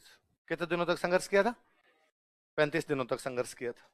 तो ये बड़लू वाला स्टार लगाना ना, कोई पूछ लेगा कि बड़लू में कौन लड़े थे, कौन लड़े थे? शिवनाथ सिंह, आसो। फिर फाइनल इनके समझ में आ गई कि यार पार पड़ेगी नहीं, तो बाद में जोधपुर के राजा से जाके समझौता कर लिया था। जोधपुर के राजा ने थोड़ा दंड वंड लगाए, लगा के इनको वापस इनका क्या दे दिया? अशोक। बिशन सिंह गुल्लर और अजीत सिंह आलनेवास जोधपुर के राजा के पास गए नहीं, तो जोधपुर राजा ने उन दोनों की जागीरें जब्त कर ली। गुल्लर भी जब्त कर लिया और आलनेवास भी क्या कर लिया? जब्त। तो बिशन सिंह और अजीत सिंह तो लास्ट में बने थे डाकू, यहाँ शेखावाटी इलाके में जोधपुर वालों के गांव लूटा करते थे बाद में। लिखो, बिशन सिंह गुल्लर तथा अजीत सिंह आलनेवास डाकू बन गए थे। Bishan Singh Gullar and Ajit Singh Alnewas became dacoits. Bishan Singh Gullar तथा अजीत सिंह आलनेवास डाकू बन गए थे।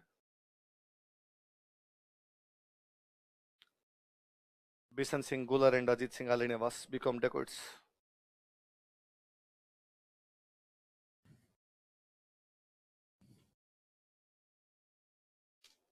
क्या अजीत सिंह आलनेवास क्या बन गए थे? डाकू बन गए थे।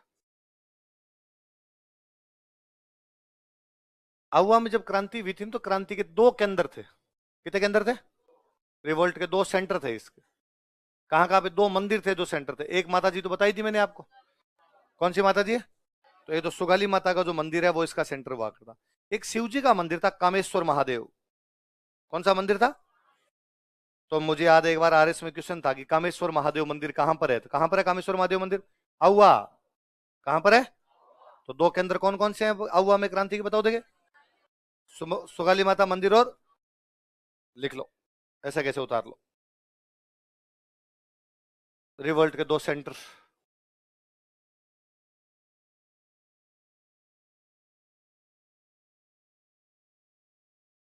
सुगाली माता टेम्पल और कामेश्वर महादेव टेम्पल। जिनमें भी पीछे स्वर लगे ना, ये सारे शिव जी के मंदिर है। कामेश्वर।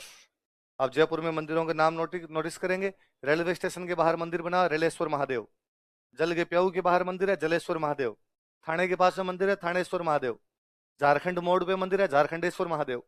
रोजगार कार्यालय के पास मंदिर है, रोजगारेश्वर महादेव। जमीन में थोड़े घुसे हुए महादेव जी है, घुसमेश्वर महादेव। जमीन में थोड़े गहरे महादेव जी है, उंडेश्वर महादेव। महादेव जी कुछ भी हो सकते हैं। कौन कौन से दो केंद्र बताओ देखे? सुगाली माता का मंदिर और कामेश्वर महादेव मंदिर। दोनों कहां पर है? आहुआ। आहुआ के उतार लिया। कामेश्वर महादेव के स्टार लगाना। तो सुगाली माता अभी तक कॉमन हो गया कि कोई नहीं पूछता। दो बंदों के बारे में और लिख लेते हैं अपने। एक तो हेडिंग डालो तख्त सिंह, याद रहेगा भाई, जोधपुर के राजा थे।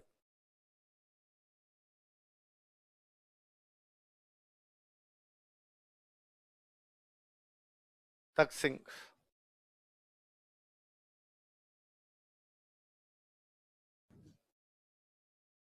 क्रांति के समय जोधपुर का राजा था। He was king of Jodhpur during revolt. क्रांति के समय जोधपुर का राजा था। He was king of Jodhpur during revolt. ये मारवाड़ कर लो, जोधपुर एक ही बात थी ना। क्रांति के समय मारवाड़ का राजा था, क्रांति के समय जोधपुर का राजा था। एक हेडिंग डाल लो कानजी। पता हमने बिठोड़ा का सामंत कुशाल सिंह चंपावत ने मार दिया था, तो याद तो रहे।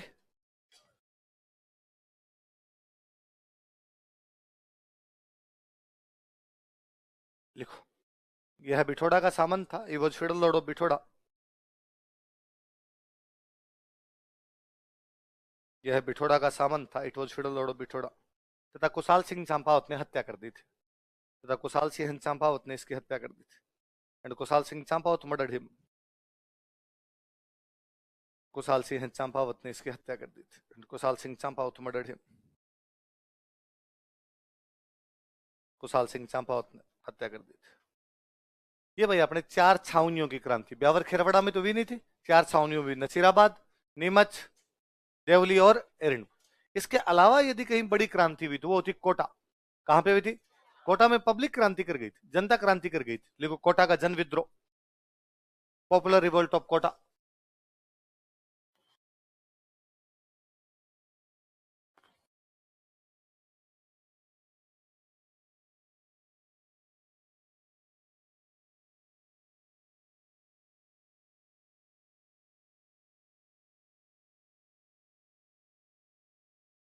Popular revolt of Kota, Kota का जन विद्रोह। आगे लिख लेना तारीख 15 अक्टूबर 1857। तो कोटा में जन विद्रोह कब हुआ था बताओ देखिए। कोई पूछेगा राजस्थान में वह जगह जहां पे जनता क्रांति में उतर गई थी, वो जगह कौन सी थी? कोटा। कब? कौन कौन नेता कौन थे? लिखो विद्रोही, रिबेल्स।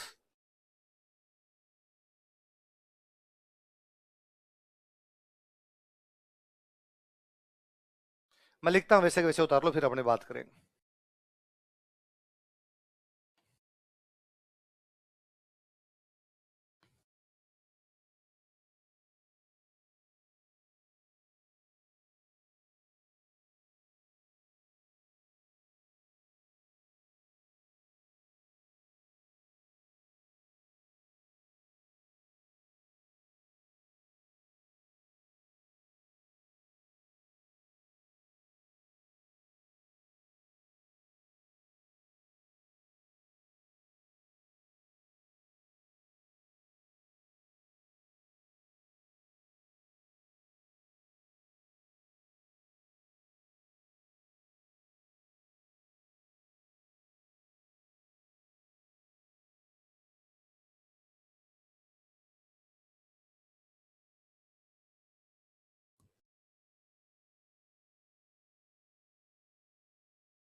क्या नाम विद्रोहियों के बताओ देखिए।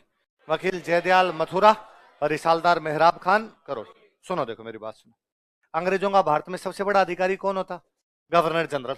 राजस्थान में सबसे बड़ा अधिकारी कौन होता? Agent to governor general. हर रियासत में कौन रहता? Political agent. यही था। अब एक राजा की ऑफिस है, एक पॉलिटिकल एजेंट की ऑफिस है। अब राजा को कोई फाइल भेजनी है पीए के पास, पीए को कोई फाइल भेजनी है राजा के पास। ये जो फाइलें लाने ले जाने का काम करता है इसको बोलते हैं वकील। क्या बोलते? तो राजा और पॉलिटिकल एजेंट के बीच में जो एक अधिकारी हुआ करता है उसको क्या बोलते? वैसे वकील का काम बिचौलिए का ही होता है। वकील काम बिचौलिए का होता है। आपकी बात जज को कहे, जज की बात आप कहे। तो अभी भी मान लो आप ऐसे कोई स्टूडेंट अपसेंट हो और मैं उसको देखते को, अरे यार तुम तो 15 दिन से दिखे ही नहीं, किधर रह गए थे? और उसका पड़ोसी बीच में बोलेगा अरे सर ये बीमार था, मैं उसको अरे तुम वकील है क्या, क्यों वकालत कर रहा है इसकी, इसको बोलने दे। मतलब हमारे दोनों के बीच में कोई तीसरा बोलने का कोई प्रयास करेगा वो क्या हो जाएगा? वकील। तो राजा और पॉलिटिकल एजेंट के बीच में जो मेंबर होता है वो कौन था? कोटा में वकील कौन है? कहाँ का रहने वाला है? कोटा में नौकरी करता है। लेकिन इसको क्रांति से थोड़े दिन पहले हटा दिया था। जयदयाल को थोड़े दिन पहले वकील के पद से क्या कर दिया था? रीट लेवल सेकंड रद्द। बंदे को नौकरी दे के हटा दो आप, तो बात दुख होता है ना थोड़ा। तो जयदयाल इस वजह से राजा के खिलाफ है क्योंकि राजा ने उसको हटा दिया। रिसाला का मतलब होता है सेना। रिसाला का मतलब क्या होता है? रिसाला का मतलब क्या होता है? हम पढ़ेंगे आगे। बीकानेर में गंगा सिंह की सेना थी, गंगा रिसाला। गंगा सिंह की सेना थी इसलिए क्या नाम था? जोधपुर में उमेद सिंह की सेना थी, उमेद रिसाला। तो रिसाला का मतलब क्या होता है? जो सेना का अधिकारी हो रिसालदार। जो सेना का अधिकारी हो क्या कहलाए? तहसील का अधिकारी, ठेके का अधिकारी, रिसाला का अधिकारी। तो रिसालदार मतलब हो गया सेनापति। क्या हो गया? और कौन है सेनापति? कहां का है? कुल मिलाकर दोनों ही कोटा के नहीं है। कोटा में क्रांति करने वाले दोनों आदमी कोटा के। कौन कौन क्रांति कर रहे हैं? वकील कौन होता है? होता कौन है वकील? राजा और पॉलिटिकल एजेंट के बीच में जो काम करता है उसको क्या बोलते? और सेनापति क्या बोलते? रिसाला को मतलब क्या होता है? सेना को क्या कहते हैं? क्या कहते हैं? तो सेनापति को, रिसालदार कौन है, कहां का है, वकील कौन है, कहां का है, किसको हटाया गया था, वकील जज। तो दोनों नाराज चल रहे हैं थोड़े। यहां पे राजा हुआ करते राम सिंह सेकंड। राजा कौन थे, राम सिंह सेकंड राजा थे। जो पॉलिटिकल एजेंट था यहाँ का, उसका नाम था बर्टन।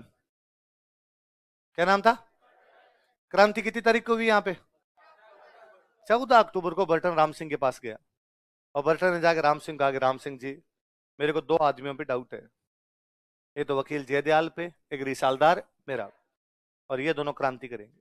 आप तो एक काम करो, दोनों को पकड़ के जेल में डाल दो। राम सिंह ने कहा, सर प्रूफ है कि आपके पास कोई, अरे का प्रूफ तो नहीं है, पर सुनिए यार, बात पूरी सुनिए। सर यार बिना प्रूफ तो कैसे डालें, एक दो दिन में थोड़े प्रूफ जुगाड़ते हैं, और प्रूफ जुगाड़ने के बाद इनको जेल में डाल देंगे। ये जब इनकी बीच बात चल रही थी, तब एक बंदा अंदर चाय लेके आया था, नंद किशोर।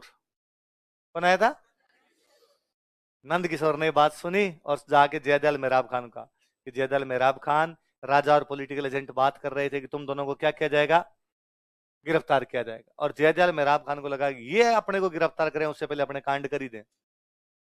अगले दिन सबसे पहले तो सेना का सेनापति कौन है, मेहराब खान, और पूरी सेना ने राजा का महल घेरा और राजा का महल घेर के कहा कि राजा महल से बाहर नहीं जा सकता, राजा नजरबंद है। राजा क्या, फिर गए वो बर्टन के घर पे, कहा बर्टन अब आजा, बाहर आजा तुम, और फायरिंग करनी शुरू की। उस फायरिंग में बर्टन मरा, बर्टन के दो बेटे मरे, एक बेटे का नाम था फ्रैंक और एक बेटे का नाम था आर्थर। कौन कौन दो बेटे थे, बर्टन के घर पे दो डॉक्टर साहब आए हुए थे, एक डॉक्टर साहब का नाम था सेडलर और एक डॉक्टर साहब का नाम हुआ करता सेविल क्वांटम। क्या क्या नाम था, नाम बोलो देखे दोनों के, सेडलर और सेविल। खुद पॉलिटिकल एजेंट मारा गया, क्या नाम पॉलिटिकल एजेंट का, उसके दो नाने नाने टाबर मारे गए, दो डॉक्टर साहब मारे गए, सेडलर और सेविल क्वांटम। और राजा को क्या कर दिया गया, अच्छा तो राजा इधर नजरबंदी चल रही, उधर वो फायरिंग चल रही, तो राजा ने अपना एक आदमी भेजा कि यार जा उनको जाकर यार फायरिंग क्यों कर रहे हो, मार क्यों रहे हो। राजा ने जो एक आदमी भेजा उसका नाम था देवीलाल। क्या नाम था, ये भी काम आ गया। तो इन 6 को मार दिया था वहां पे, पॉलिटिकल एजेंट को मारा था किसको, दो उसके बेटे, दो डॉक्टर साहब, एक राजा का बंदा। राजा कौन थे, इनको क्या कर दिया गया, देखो विद्रोहियों ने राजा राम सिंह सेकंड को नजरबंद कर दिया। Rebels house arrested king Ram Singh second. विद्रोहियों ने राजा राम सिंह सेकंड को नजरबंद कर दिया। Rebels house arrested king Ram Singh second.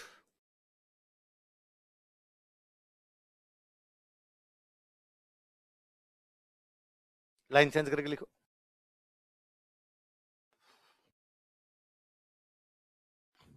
Political agent Burton तथा कई अन्य लोगों को मार दिया गया।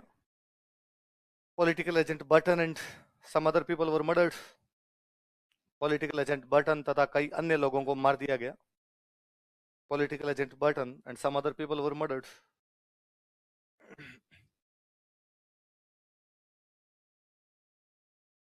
पॉलिटिकल एजेंट बर्टन तथा कई अन्य लोगों को मार दिया गया।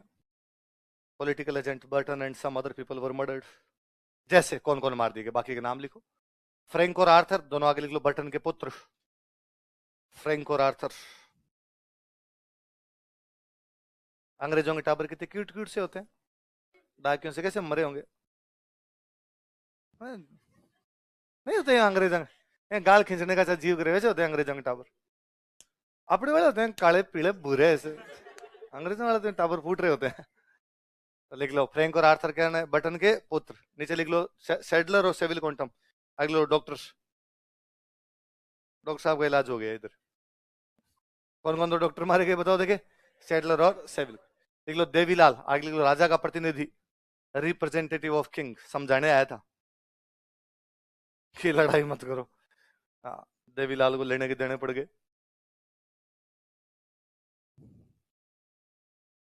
कौन कौन मारे गए बताओ देखिए, पॉलिटिकल एजेंट बर्टन, उसके दो बेटे कौन कौन, दो डॉक्टर कौन कौन, राजा का प्रतिनिधि कौन, कल पढ़ेंगे बाकी।